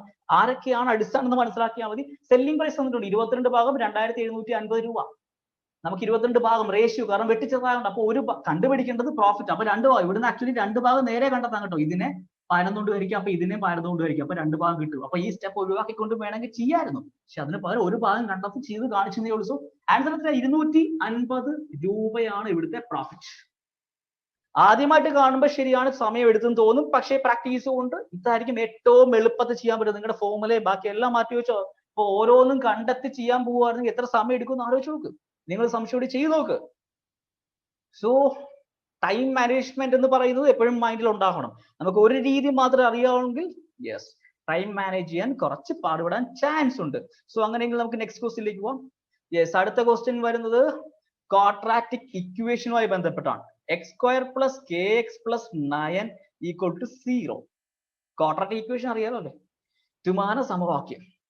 സോ അതിൽ റിയൽ ആൻഡ് ഡിസ്റ്റിങ്ക്ട് റൂട്ട്സ് ഈ പറയുന്ന ഇക്വേഷന് വരണമെങ്കിൽ k എന്ന് പറയുന്ന അവിടെ എന്ത് വരണമെന്ന്. ക്വാഡ്രാറ്റിക് ഇക്വേഷൻ ഒരു പക്ഷേ പഠിച്ചൊരു തീരെ കുറവായിരിക്കും എന്നറിയാം, അതുകൊണ്ട് ഡീറ്റെയിൽ ആയിട്ട് പോകുന്നില്ല. ക്വാഡ്രാറ്റിക് ഇക്വേഷനിൽ നമ്മൾ കാണുന്നത് സെക്കൻഡ് ഡിഗ്രി എന്ന് വെച്ചാൽ ആ എക്സിന്റെ പവർ നോക്കിയേ, എക്സിന്റെ പവറിൽ എന്തുകൊണ്ട് പവർ 2 ഉണ്ട് അല്ലേ. So just a given data നോക്കിക്കോ, x² + kx + 9 എന്ന് പറയുന്ന ഒരു ഇക്വേഷൻ. അത് സീറോയിലേക്ക് എത്തുമ്പോൾ, അത് സീറോയിലേക്ക് നമ്മൾ പ്ലോട്ട് ചെയ്യുമ്പോൾ, ഇത് ആക്ച്വലി ഗ്രാഫ് ഒക്കെ വെച്ച് നമ്മൾ പണ്ട് സ്കൂളിലൊക്കെ പഠിക്കുന്നതാണ്. kx + 9 = 0. ഈ ഒരു ക്വാഡ്രാറ്റിക് ഇക്വേഷൻ ദ്വിമാന എന്ന് വെച്ചാൽ സെക്കൻഡ് ഡിഗ്രി ആയിട്ട് വരുന്നതാണ്. സോ ആ ക്വാഡ്രാറ്റിക് ഇക്വേഷന്റെ റൂട്ട്സ് എന്ന് വെച്ചാൽ ഈ എക്സിന്റെ വാല്യൂസ് ഉദ്ദേശിക്കുന്നത്. ഈ എക്സിന്റെ വാല്യൂസ് റിയൽ ആൻഡ് ഡിസ്റ്റിങ്ക്ട് എന്ന് വെച്ചാൽ, റിയൽ എന്ന് വെച്ചാൽ അറിയാമോ, റിയൽ നമ്പേഴ്സിൽ ഏറ്റവും ബേസിക് പഠിക്കുന്നത്, നമുക്ക് നമ്പർ ലൈൻ രേഖപ്പെടുത്താൻ പറ്റുന്ന നമ്പേഴ്സ്. അപ്പൊ ഇവിടെ x² + kx + 9 നമുക്ക് സെക്കൻഡ് ഡിഗ്രി ഇക്വേഷൻ ആണെങ്കിൽ നമുക്ക് പോസിബിൾ വാല്യൂസ് മാക്സിമം ഉണ്ടാവുക 2 ആയിരിക്കും, അറിയാമോ. സോ അങ്ങനെ എക്സിന് 2 വാല്യൂസ് ഉണ്ട്, ആ രണ്ടും റിയലും ആണ്, വ്യത്യസ്ത വാല്യൂസ് ആണ്, അതാണ് അർത്ഥം റിയൽ ആൻഡ് ഡിസ്റ്റിങ്ക്ട്. അങ്ങനെയാണെങ്കിൽ കെയുടെ വാല്യൂ ഓപ്ഷൻസ് വെച്ച് നമുക്ക് പോകാൻ പറ്റുള്ളൂ, പക്ഷെ കെയുടെ വാല്യൂ നമുക്ക് കണ്ടെത്താൻ ശ്രമിക്കാൻ പറ്റും. സോ റിയൽ ആൻഡ് ഡിസ്റ്റിങ്ക്ട് എന്ന് പറയുമ്പോൾ ഇവിടെ ആക്ച്വലി d > 0. എന്താണ് ഈ ഡി എന്ന് ചിന്തിക്കുന്നത്? ഡി വെച്ചാൽ ഡിസ്ക്രിമിനന്റ് വെച്ചാൽ ഒന്നുമില്ല. ആക്ച്വലി ഇതിന്റെ റൂട്ട്സ് കണ്ടുപിടിക്കാനുള്ള ഇക്വേഷനും കാര്യങ്ങളൊക്കെ ഉണ്ട്. സോ അതിലേക്ക് ഡീപ്പായിട്ട് പോകുന്നില്ല. ഇത്രയേ ഉള്ളൂ, b² - 4ac > 0. അതിന് ചോദിക്കുന്നത് ഈ b², ബിയും എയും സിയും എന്താണെന്നായിരിക്കും. ഇത്രയേ ഉള്ളൂ. x² കോഎഫിഷ്യന്റ് ഓർത്തോണം. സെക്കൻഡ് ഡിഗ്രി ഇക്വേഷൻ ഇതിന്റെ കോഎഫിഷ്യന്റ് തുടങ്ങുന്നത് എപ്പോഴും പറയരുത്, കാരണം തിരിച്ചൊക്കെ എഴുതരും. kx + x² + 9 എന്നൊക്കെ എഴുതി കഴിഞ്ഞാൽ തുടങ്ങുന്നതെന്ന് മാത്രം ചിന്തിച്ചുകൊണ്ടിരുന്ന ആൻസറിൽ വ്യത്യാസം വരും. x² കോഎഫിഷ്യന്റ് നമ്മൾ വിളിക്കുന്നത് a ആണ്. കോഎഫിഷ്യന്റ് എന്ന് വെച്ചാൽ ഇവിടെ എന്തെങ്കിലും നമ്പർ ഉണ്ടെങ്കിൽ, നമ്പർ ഒന്നുമില്ല, ഇവിടെ നമ്പർ ഒന്നും ഇല്ലല്ലോ, അപ്പൊ അതിന്റെ അർത്ഥം 1 ആണ് എയുടെ വാല്യൂ. നെക്സ്റ്റ് എക്സിന്റെ കോഎഫിഷ്യന്റിന് b എന്ന് വിളിക്കും. ഇത് കോൺസ്റ്റന്റ്, c കോൺസ്റ്റന്റ് അറിയാം. സോ എയും ബിയും സിയും ഓർഡറിലാണ് പോകുന്നത്.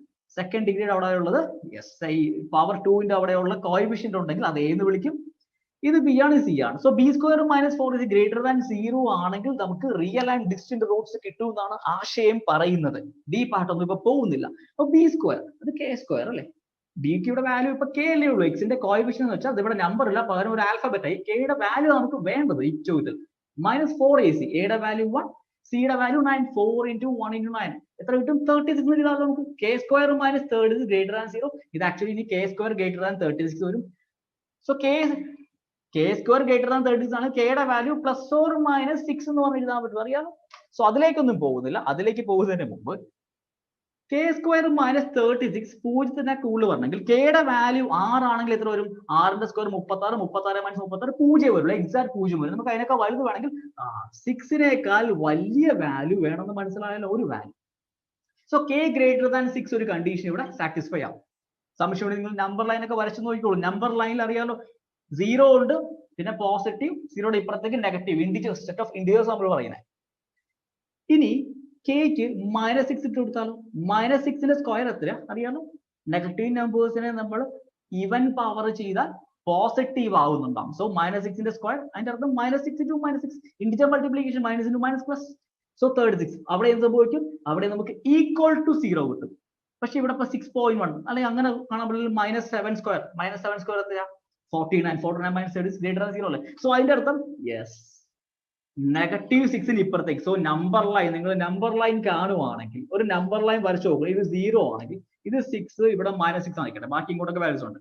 -6 ഇങ്ങോട്ടുള്ള -6 ശേഷം വരുന്നതെല്ലാം 6 ശേഷം വരുന്നതെല്ലാം നമുക്ക് ഇവിടെ കെക്ക് സാറ്റിസ്ഫൈ ആവും. ഓപ്ഷൻ ചിലപ്പോൾ k ഗ്രേറ്റർ ദാൻ 6 ഉം k ലെസ് ദാൻ -6 എന്ന് പറഞ്ഞായിരിക്കും ചിലപ്പോൾ ഉണ്ടാവുക.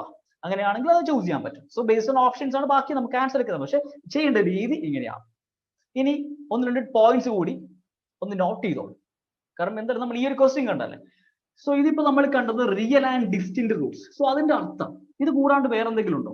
സോ റിയൽ ആൻഡ് ഡിസ്റ്റിന്റ് എന്ന് വെച്ചാൽ വ്യത്യസ്തങ്ങളായ വാസ്തവിക സംഖ്യകൾ നമുക്ക് ഇതിന്റെ ഉത്തരങ്ങളായിട്ട് വരുമ്പോൾ റിയൽ ആൻഡ് ഡിസ്റ്റിന്റ് റൂട്ട്സ് ആണ് ഇപ്പൊ കണ്ടത്. ഡിസ്റ്റിങ് വാസ്തവിക സംഖ്യ വെച്ചാൽ റിയൽ നമ്പേഴ്സ് ആണ്. ഈ സമയത്താണ് നമുക്ക് d ഗ്രേറ്റർ ദാൻ 0. d എന്ന് വെച്ചാൽ b സ്ക്വയർ മൈനസ് 4ac, ബിയും എയും സി ഒക്കെ മനസ്സിലാവും. ഇത് കൂടാണ്ട് റിയൽ ആൻഡ് ഈക്വൽ എന്ന് പറഞ്ഞ സാധനമുണ്ട്. Real and equal Roots. അതിന്റെ അർത്ഥം രണ്ട് റൂട്ട്സ് ഉണ്ട്. ഇപ്പൊ +or-2 എന്ന് പറയുമ്പോൾ രണ്ടിന്റെ ന്യൂമറിക്കൽ വാല്യൂ സെയിം, പക്ഷേ സൈൻ മാറിയുന്നില്ല. സോ ആ കേസിൽ d equal to 0. d equal to 0 നമുക്ക് ഈ കണ്ടീഷൻ സാറ്റിസ്ഫൈ ആകുന്നത്. സോ നാളെ ഒരു ചോദ്യം കെയുടെ വാല്യൂ കണ്ടുപിടിക്കുക, റിയൽ ആൻഡ് ഈക്വൽ റൂട്ട്സ് ആണെന്ന് പറഞ്ഞാൽ d ഈക്വൽ ടു 0 ചെയ്യാം. അടുത്തത് അങ്ങനെ ചോദിക്കത്തില്ല എങ്കിലും അറിഞ്ഞത് അൺറിയൽ അല്ലെങ്കിൽ ഇമാജിനറി റൂട്ട്സ്. ഇമാജിനറി കോംപ്ലക്സ് പ്ലെയിനിലൊക്കെ വരുന്നത്, അതൊക്കെ നമ്മൾ ഹയർ ക്ലാസ്സുകളാണ് അതിന്റെ ആപ്ലിക്കേഷൻസ് ഒക്കെ പഠിക്കുന്നത്, വെച്ചാൽ +1 +2 സോ അവിടെ d ലെസ് ദാൻ 0 എന്ന് വെച്ചാൽ b square minus 4ac less than 0 എന്ന് പറഞ്ഞ് നമുക്ക് പറയാൻ പറ്റും. ഈ 3 കണ്ടീഷൻസ് ആണ് ക്വാഡ്രാറ്റിക് ഇക്വേഷന്റെ കേസിൽ നമുക്ക് റൂട്ട്സുമായി ബന്ധപ്പെട്ട് നോർമൽ ബേസിക് ലെവലിൽ അറിഞ്ഞിരിക്കേണ്ടത്. ഇത് കൂടാണ്ട് വേറെ ആശയങ്ങളുണ്ട്, ഇതിന്റെ അടിസ്ഥാനങ്ങളൊക്കെ ഉണ്ട്. അതൊക്കെ നമുക്ക് ക്ലാസ്സുകളിലാണ് ശരിക്കും കവർ ചെയ്യുന്നത് എപ്പോഴും നല്ലത്.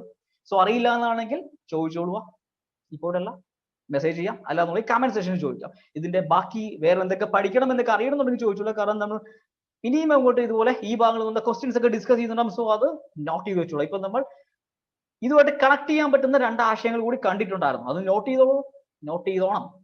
സോ അങ്ങനെയെങ്കിൽ നെക്സ്റ്റ് ക്വസ്റ്റ്യനിലേക്ക് പോവാം. സോ അടുത്ത ക്വസ്റ്റ്യൻ വീണ്ടും കോമ്പൗണ്ട് സിമ്പിൾ. നേരത്തെ നമ്മൾ ചെയ്ത സെയിം മോഡൽ. 2 വർഷത്തേക്ക് 4% പലിശ നിരക്കിൽ 20 രൂപയാണ് ഡിഫറൻസ്. ഈസി ആയിട്ട് ചെയ്യാൻ പറ്റില്ലേ? ഈസി ആയിട്ട് ചെയ്യാൻ പറ്റുന്നത് 2 വർഷത്തേക്ക് 4% പലിശ നിരക്കിൽ 20 രൂപ വ്യത്യാസം. നിങ്ങൾ ഫോർമുല വെച്ചാൽ PR/100 ഈക്വൽ ടു എത്രയാ? ഈ പറഞ്ഞ 20 വരും. ഇതെങ്ങനെ വന്നറിയാലോ? 1 to 1 ആണ് നിങ്ങൾ ചെയ്ത് പോകുന്നതെങ്കിൽ, ഈ ഒരു രീതിക്കാണ് ചെയ്തു പോകുന്നതെങ്കിൽ കോമ്പൗണ്ടും സിമ്പിളും തമ്മിലുള്ള 2 വർഷം എടുക്കുന്ന കേസ് മാത്രമല്ല, 2 വർഷത്തേക്കുള്ള വ്യത്യാസം ഇതായിരിക്കും എത്രയാ? 20. സോ സാധാരണ നിങ്ങൾ 1 to 1 ചെയ്താൽ ഇവിടെ എന്തോ ഒരു തുക ഉണ്ടാവും അല്ലെ? ഇതിന്റെ ശതമാനം 4% എടുത്തിട്ട് ഇതിന്റെ അടിയിൽ, ഇവിടെ കിട്ടുന്നതിന്റെ 4% എടുത്തിട്ട് ഇതിന്റെ അടിയിൽ, ഇങ്ങനെ ചെയ്യുന്നത്. സോ എന്തോ പ്രിൻസിപ്പിൾ ഉണ്ട്. അതിന്റെ 4/100 × 4/100 ഈക്വൽ ടു 20. ശരിയല്ലേ? ഇതാണ് ഈ ഫോർമുല, വേറെ ഒന്നുമില്ല. ഈ ഫോർമുല ഇത് തന്നെ. സോ ഫോർമുല കാണാതെ പഠിച്ചില്ലെങ്കിൽ പോലും എഴുതാൻ പറ്റും. ഇനി ഫോർമുല ഒന്നും വേണമെങ്കിൽ റേഷ്യോ മെത്തേഡ് ചെയ്യാം. ഇല്ലാന്നുണ്ടെങ്കിൽ ഇക്വലന്റ് പെർസെന്റേജ്. 2 വർഷമല്ലേ, 1 വർഷം 4%. സിമ്പിൾ ഇൻട്രസ്റ്റ് നമുക്ക് എത്ര ശതമാനം വരും? 8% വരും. സക്സസീവ് പെർസെന്റേജിന്റെ ആശയത്തിലുള്ള ഫോർമുലയിൽ നിന്ന് കോമ്പൗണ്ട് ഇൻട്രസ്റ്റ് എന്ത് വരും? 4 + 4 + 4 × 4/100 എത്ര വരും? 4 + 4 8. ഇത് എത്ര വരും? 0.16. 8.16. അതിന്റെ അർത്ഥം എന്താണ്?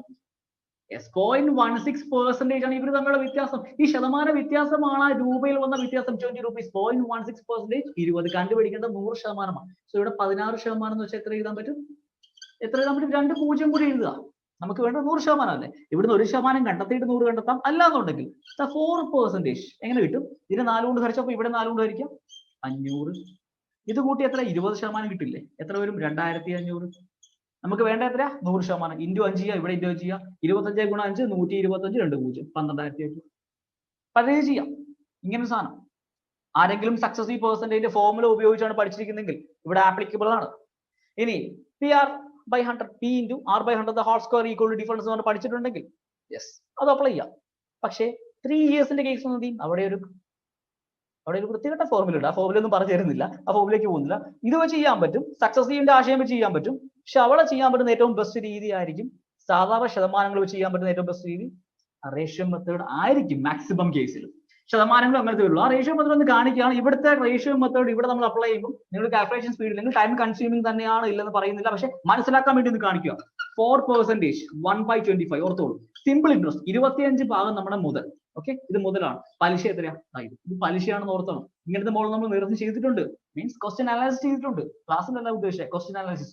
ക്ലാസ് ആക്ച്വലി ലേൺ ബഡി ആപ്പിലൂടെ മാത്രം പോകുന്നതുകൊണ്ട് ആപ്പ് യൂസ് ചെയ്യാത്തവരെ സംഭവിച്ച നമ്മുടെ ക്ലാസ്സിൽ കണ്ടു കാണത്തില്ല, മീൻസ് വേറെ ക്ലാസ്സിൽ നിങ്ങൾ കണ്ടിട്ടുണ്ടാവും അറിയാം. സോ അങ്ങനെയെങ്കിൽ 25 പാർട്സ് ആണ് നമ്മുടെ പ്രിൻസിപ്പൾ എങ്കിൽ ഒരു ഭാഗം പലിശ. ഇനി കോമ്പൗണ്ടിന്റെ കേസ് സെയിം തന്നെയല്ലേ ഇത് വരുന്നത് റേഷ്യോ. 25 ഭാഗം എന്നുള്ളത് പ്രിൻസിപ്പൽ എമൗണ്ട് റേഷ്യോ നമ്മൾ അവിടെ എടുക്കുന്നത് 25 ഭാഗം 26, 25 ഭാഗം 26. കാര്യം എന്താ? സക്സസീവ് ആണ്. സക്സസീവിൽ എപ്പോഴും നമുക്ക് ഈ പലിശ എടുത്ത് മുതലിൽ ആഡ് ആകുമല്ലോ, അതുകൊണ്ടാണ് ഈ ആശയം ചെയ്തത്. സക്സസീവ് ആകുമ്പോൾ എന്ത് ചെയ്യണം? മൾട്ടിപ്ലൈ 625 വരും, 676 വരും. നോക്കുക എന്താ നോക്കാൻ പോകുന്നത്? ഇവർ നമ്മുടെ വ്യത്യാസം എന്തിനാ? കാരണം ഇത് പ്രിൻസിപ്പിളും ഇത് എമൗണ്ടും എന്ന് പറഞ്ഞാൽ നിക്ഷേപിച്ച തുക ഇതാണെങ്കിൽ പലിശ ഉൾപ്പെടെ കിട്ടുന്നതാണ്. അപ്പൊ കൂട്ടുപലിശയാണ് അഡീഷണൽ വന്നിരിക്കുന്നത് 51. സോ 51 ഭാഗമാണ് നമ്മുടെ കോമ്പൗണ്ട് ഇൻട്രസ്റ്റ്. 51 ഭാഗം കോമ്പൗണ്ട് ഇൻട്രസ്റ്റ്. ഈ ചെയ്യുന്ന ടൈം മാത്രം അവിടെ എടുക്കും. ഇനി സിമ്പിൾ ഇൻട്രസ്റ്റ് നോക്കുമ്പോൾ ഒരു ഭാഗം എവിടെ ഉള്ളല്ലേ? ഒരു ഭാഗമേ ഉള്ളൂ. ഇപ്പോൾ ആക്ച്വലി 2 വർഷത്തേക്കാ. സോ എത്ര വരുന്നുണ്ടാവും? 25-ലാണെങ്കിൽ 1 രൂപ ഒരു വർഷം കിട്ടും. 2 വർഷം കൊണ്ട് 2 രൂപ, അല്ലെങ്കിൽ 2 ഭാഗം. മുതൽ മാറോ? ഇല്ലല്ലോ. ഇനി ഇവിടെ നോക്കിയാൽ ഇവിടെ 625 മുതൽ, ഇവിടെ 25 ഉള്ളൂ. എന്തുകൊണ്ടാ? കാരണം ഇവിടെ റേഷ്യോ ആയതുകൊണ്ട് എന്തോ വ്യത്യാസം വന്നിട്ടുണ്ട്. സോ മുതൽ സെയിം ആക്കാൻ ഇതിന്റെ എൽസിഎം അവിടെ ശരിയാ. കാൽക്കുലേഷൻ സ്പീഡിലേക്ക് ടൈം എടുക്കും. അപ്പൊ ഇൻറ്റു 25 വെച്ചുമ്പോൾ ഇവിടെ ഇൻറ്റു 25, അപ്പൊ എത്ര കിട്ടും? 50 ഭാഗം നമ്മുടെ സിമ്പിൾ ഇൻട്രസ്റ്റ്. സി 625 നമ്മുടെ മുതൽ വരണം. 25 നമ്മുടെ മുതലുള്ളൂ, കാരണം റേഷ്യോയിൽ നിന്ന് പോയപ്പോൾ പെർസെന്റേജ് ഫ്രാക്ഷൻ ആക്കിയപ്പോൾ നമുക്ക് 625 വരാം. ഇവിടെ 25 മൾട്ടിപ്ലൈ ചെയ്യുന്നു. അപ്പൊ ഇവിടെയും ചെയ്യുന്ന കാര്യം എന്താ? റേഷ്യോയിൽ നിന്ന് വന്നതാണ് ഇവൻ. റേഷ്യോയുടെ ആശയം വരെയുള്ള നമ്മൾ ഡിനോമിനേറ്ററിൽ മാറ്റം വരുത്തിയാൽ ന്യൂമറേറ്ററിലും അതേ മാറ്റം വരുത്തണം. എന്താണോ മൾട്ടിപ്ലൈ ആ മൾട്ടിപ്ലിക്കേഷൻ ഫാക്ടർ ഇവിടെ കൊടുക്കണം. So 25 into 50. So simple interest 50 ഭാഗം കോമ്പൗണ്ട് ഇൻട്രസ്റ്റ് 51 ഭാഗം. ഇത് നമ്മുടെ വ്യത്യാസം എത്ര? നമ്മുടെ വ്യത്യാസം 20 രൂപ എന്നുണ്ടായിരുന്നു. സോ ഒരു ഭാഗം 20 കണ്ടുപിടിക്കേണ്ട എന്നാന്ന് അറിയാലോ. മുതൽ എത്രയാ? 625 ഭാഗം 100 എഴുതി വെക്കരുത് കേട്ടോ, ഓർത്തോണം. ആരെങ്കിലും ഈ മെത്തേഡ് ഫോളോ ചെയ്യുന്നുണ്ടെങ്കിൽ ഒരു ഭാഗം 20, അപ്പൊ കണ്ടുപിടിക്കേണ്ട 100 ഭാഗമാണെന്ന് പറഞ്ഞാൽ എഴുതി വെക്കരുത്. കണ്ടുപിടിക്കേണ്ട മുതലാണ്. മുതൽ 625 പ്രിൻസിപ്പൽ. സോ ഒരു ഭാഗം 20 ആണെങ്കിൽ 625 പാർട്സ് എത്ര? 625 into 20 മൾട്ടിപ്ലൈ നോക്കാം. ഇല്ലേ 600 into 2 ചെയ്താൽ 1200, 20. സോ 12000. പിന്നെ ശേഷം 25 into 20, 22 50. സോ ഒരു 500, 12, 500 നേരത്തെ കിട്ടും. Same answer 12500. സോ ഒന്നിൽ കൂടുതൽ ആശയങ്ങൾ നമ്മൾ പറഞ്ഞു പോകുന്നതുകൊണ്ടാണ് ഇവിടെ സമയമെടുക്കുന്നത്. ഇതൊക്കെ അറിയാമെന്ന് വിചാരിക്കുന്നത്. മീൻസ് അറ്റ്ലീസ്റ്റ് നിങ്ങൾ ഇപ്പോൾ പ്രിപ്പയർ ചെയ്ത് ഒരു വട്ടമെങ്കിലും കഴിഞ്ഞിട്ടുണ്ടാവണം. അങ്ങനെ ഇല്ലാന്നുണ്ടെങ്കിൽ എത്രയും പെട്ടെന്ന് പ്രിപ്പറേഷൻ ഒന്നുകൂടി സ്ട്രോങ് ആക്കിക്കോളാം.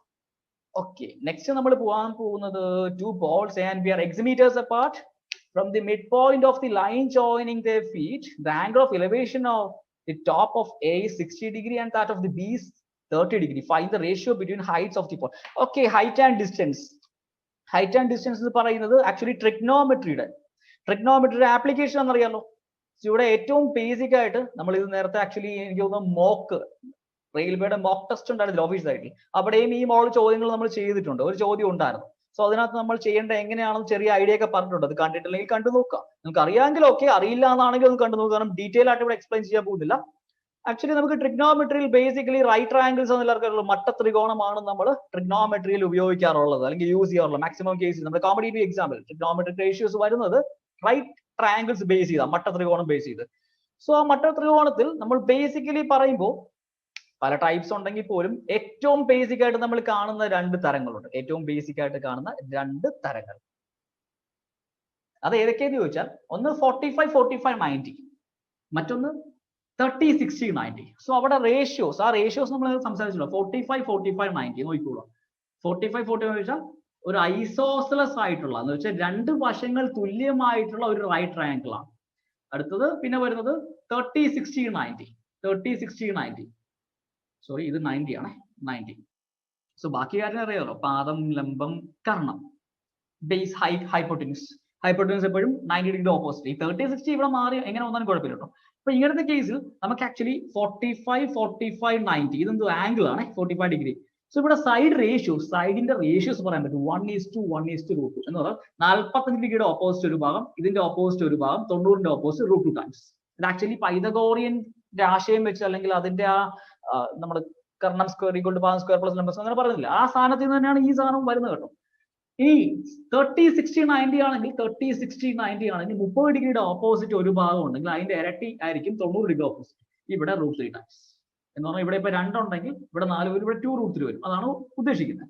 സോ ഈ ഒരു സംഗതി ഉണ്ടെങ്കിൽ നമുക്ക് കുറെ ക്വസ്റ്റ്യൻസ് ഒക്കെ ഈ ടാൻ തീറ്റയും ടാനലി കോട്ടാണ് മാക്സിമം കേസിലും ഹൈറ്റ് ആൻഡ് ഡിസ്റ്റൻസിൽ യൂസ് ചെയ്യാറുള്ളത്. പക്ഷെ അത് ഒഴിവാക്കിക്കൊണ്ട് ചെയ്യാൻ സാധിക്കുന്നുണ്ടാവും. അതിലേക്ക് പോകാണ്ട് ഈ ട്രയാങ്കിൾസിന്റെ റേഷ്യോ മാക്സിമം ഈ കേസിലാക്കി ഈ ഒരു രീതിക്ക് നമുക്ക് ചെയ്യാൻ സാധിക്കുന്നുണ്ടാവും. സോ നമ്മുടെ ഇവിടുത്തെ ക്വസ്റ്റ്യൻ പറയുന്നത് സോ ഡീറ്റെയിൽ ആയിട്ട് നേരത്തെ സംസാരിച്ചിട്ടുള്ളതാണ്, അതുകൊണ്ട് ഇപ്പം വീണ്ടും ഡീറ്റെയിൽ ആയിട്ട് പോകുന്നില്ല. ഇവിടുത്തെ ക്വസ്റ്റ്യൻ പറഞ്ഞിരിക്കുന്നത് ഓക്കെ 2 തൂണുകളോ സ്തംഭങ്ങൾ എന്തെങ്കിലും ആയിക്കോട്ടെ, ഇപ്പോ രണ്ടും 2 ഹൈറ്റിൽ വരയ്ക്കാം. കാരണം സെയിം ഈ ഹൈറ്റിന്റെ റേഷ്യോ ആണ് ചോദിച്ചിരിക്കുന്നത്. സോ ഇവരുടെ പാദങ്ങൾ തമ്മിൽ മീൻസ് 2 സൈഡ് നിൽക്കുന്നു, ഇവരുടെ പാദങ്ങളുടെ മിഡ് പോയിന്റ്, ഇത് മിഡ് പോയിന്റ് ആണെന്ന് വിളിച്ചു. സോ ഇവിടെ നിന്നുള്ള ആംഗിൾ ഓഫ് എലിവേഷൻ എന്ന് വെച്ചാൽ മേൽക്കോൺ ആംഗിൾ ഓഫ് എലിവേഷൻ ഒരെണ്ണം 60, ഒരെണ്ണം 30, ഞാനല്ലേ പറയുന്നത് 60-30. സോ ഇവിടെ നോക്കിക്കഴിഞ്ഞാൽ യെസ് ഇത് മിഡ് പോയിന്റ് ആയതുകൊണ്ട് തന്നെ ഇവിടുന്ന് ഇങ്ങോട്ട് എക്സ് മീറ്റേഴ്സ് എന്ന് പറഞ്ഞിട്ടുണ്ട്, ഇവിടുന്ന് ഇങ്ങോട്ട് 1 മീറ്റർ ഉണ്ടെങ്കിൽ ഇവിടുന്ന് ഇങ്ങോട്ട് 1 മീറ്റർ ആണെന്ന് അറിയാലോ. ഓക്കെ, ഇനി ട്രയാങ്കിൾസിന്റെ നമ്മൾ ഇപ്പൊ സംസാരിച്ച ഇപ്പൊ ഇതാണ് 90, ഇതാണ് 90. നമുക്ക് വേണ്ടത് ഇതിപ്പോ പേര് വേണം കിട്ടും AB, ഇത് CD.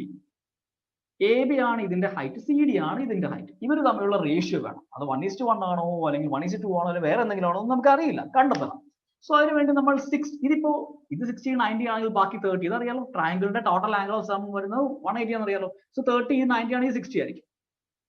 ഓക്കെ, നമുക്ക് ഈ ട്രയാങ്കിൾ ഇപ്പൊ നോക്കുവാണെങ്കിൽ നമ്മളിപ്പോ സംസാരിച്ച ഈ സൈഡ് റേഷ്യോ വെച്ച് 30ന്റെ ഓപ്പോസിറ്റ് ഒരു ഭാഗം വരും, ഇതിന്റെ ഇരട്ടി ഇവിടെ 2 ഭാഗം, ക്ഷമിക്കണം ഓക്കെ 2 ഭാഗം, ഇവിടെ 60ന്റെ ഇവിടെ വരുന്ന √3 ടൈംസ്, ഇത് √3 ടൈംസ്.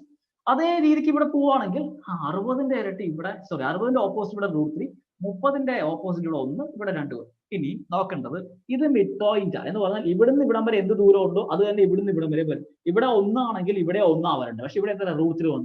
എന്ത് ചെയ്യാൻ പറ്റും? ഒരുപോലെ ആക്കണം, റേഷ്യോ അല്ലേ ഒരുപോലെ ആക്കണം. എങ്ങനെയാക്കും? 2 1ഉം √3 LCM എന്ന് നോക്കണ്ട, മൾട്ടിപ്ലൈ ചെയ്താൽ മതി. ഇവിടെ √3 കൊണ്ട് മൾട്ടിപ്ലൈ ചെയ്യും, ഇവിടെ 1 കൊണ്ട് മൾട്ടിപ്ലൈ ചെയ്യേണ്ട ആവശ്യമില്ല, സെയിം തന്നെ വരുന്നില്ല. ഇപ്പൊ ഇവിടെ √3 കൊണ്ട് മൾട്ടിപ്ലൈ നമ്മുടെ എല്ലാ ഫാക്ടേഴ്സും √3 വെച്ച് മൾട്ടിപ്ലൈ, അത് മറന്നുപോലെ. ഈ ട്രയാങ്കിൾ നമ്മൾ ഇവിടെ മൾട്ടിപ്ലൈ ചെയ്യുന്ന ഫാക്ടേഴ്സ് ഇവിടെയും വരും, കാര്യം നമ്മൾ റേഷ്യോസ് എഴുതിക്കും. അപ്പൊ എന്ത് സംഭവിക്കും? ഇവിടെ ഇപ്പൊ നമുക്ക് √3 കിട്ടി, ഇത് നമുക്ക് പ്രസക്തമല്ല, 2√3 കിട്ടി. √3 × √3 എത്ര അറിയാലോ അല്ലേ? √3 × √3 ഇങ്ങനെ ഇടാം, 3 3 9 ആൻസർ √9 ആൻസർ 3 വരും. സോ റൂട്ടിനകത്ത് നമുക്ക് സെയിം നമ്പേഴ്സ് മൾട്ടിപ്ലൈ ചെയ്താൽ 2 നമ്പേഴ്സ് ആണെങ്കിൽ ആ സ്ക്വയർ റൂട്ട് കാണണ്ട, അതൊക്കെ അറിയാമായിരിക്കുമല്ലോ. സോ ഇവിടെ നമുക്ക് എന്ത് വരും? ഫൈനലി ഇവിടെ 3 വരും. ഇവിടെ എന്തുണ്ട്? 1 ഉണ്ട്. നമുക്ക് റേഷ്യോ വേണ്ട, എക്സാക്ട് വാല്യൂ അല്ല. ഇവിടെ എക്സ് ഒക്കെ തന്നു, അതൊന്നും നമ്മൾ എടുക്കണ്ട, അതൊക്കെ വെറുതെ തന്നിരിക്കുന്നത്. വെറുതെ ഇവിടെ എക്സ് എന്നൊക്കെ ഇടാൻ പോയി കഴിഞ്ഞാൽ x/2 എന്നൊക്കെ പറഞ്ഞ് കാണാൻ പോകും, വെറുതെ കൺഫ്യൂഷൻ. പിന്നെ സൈനും ടാനും കൗസും ഒക്കെ ഒന്നും വേണ്ട.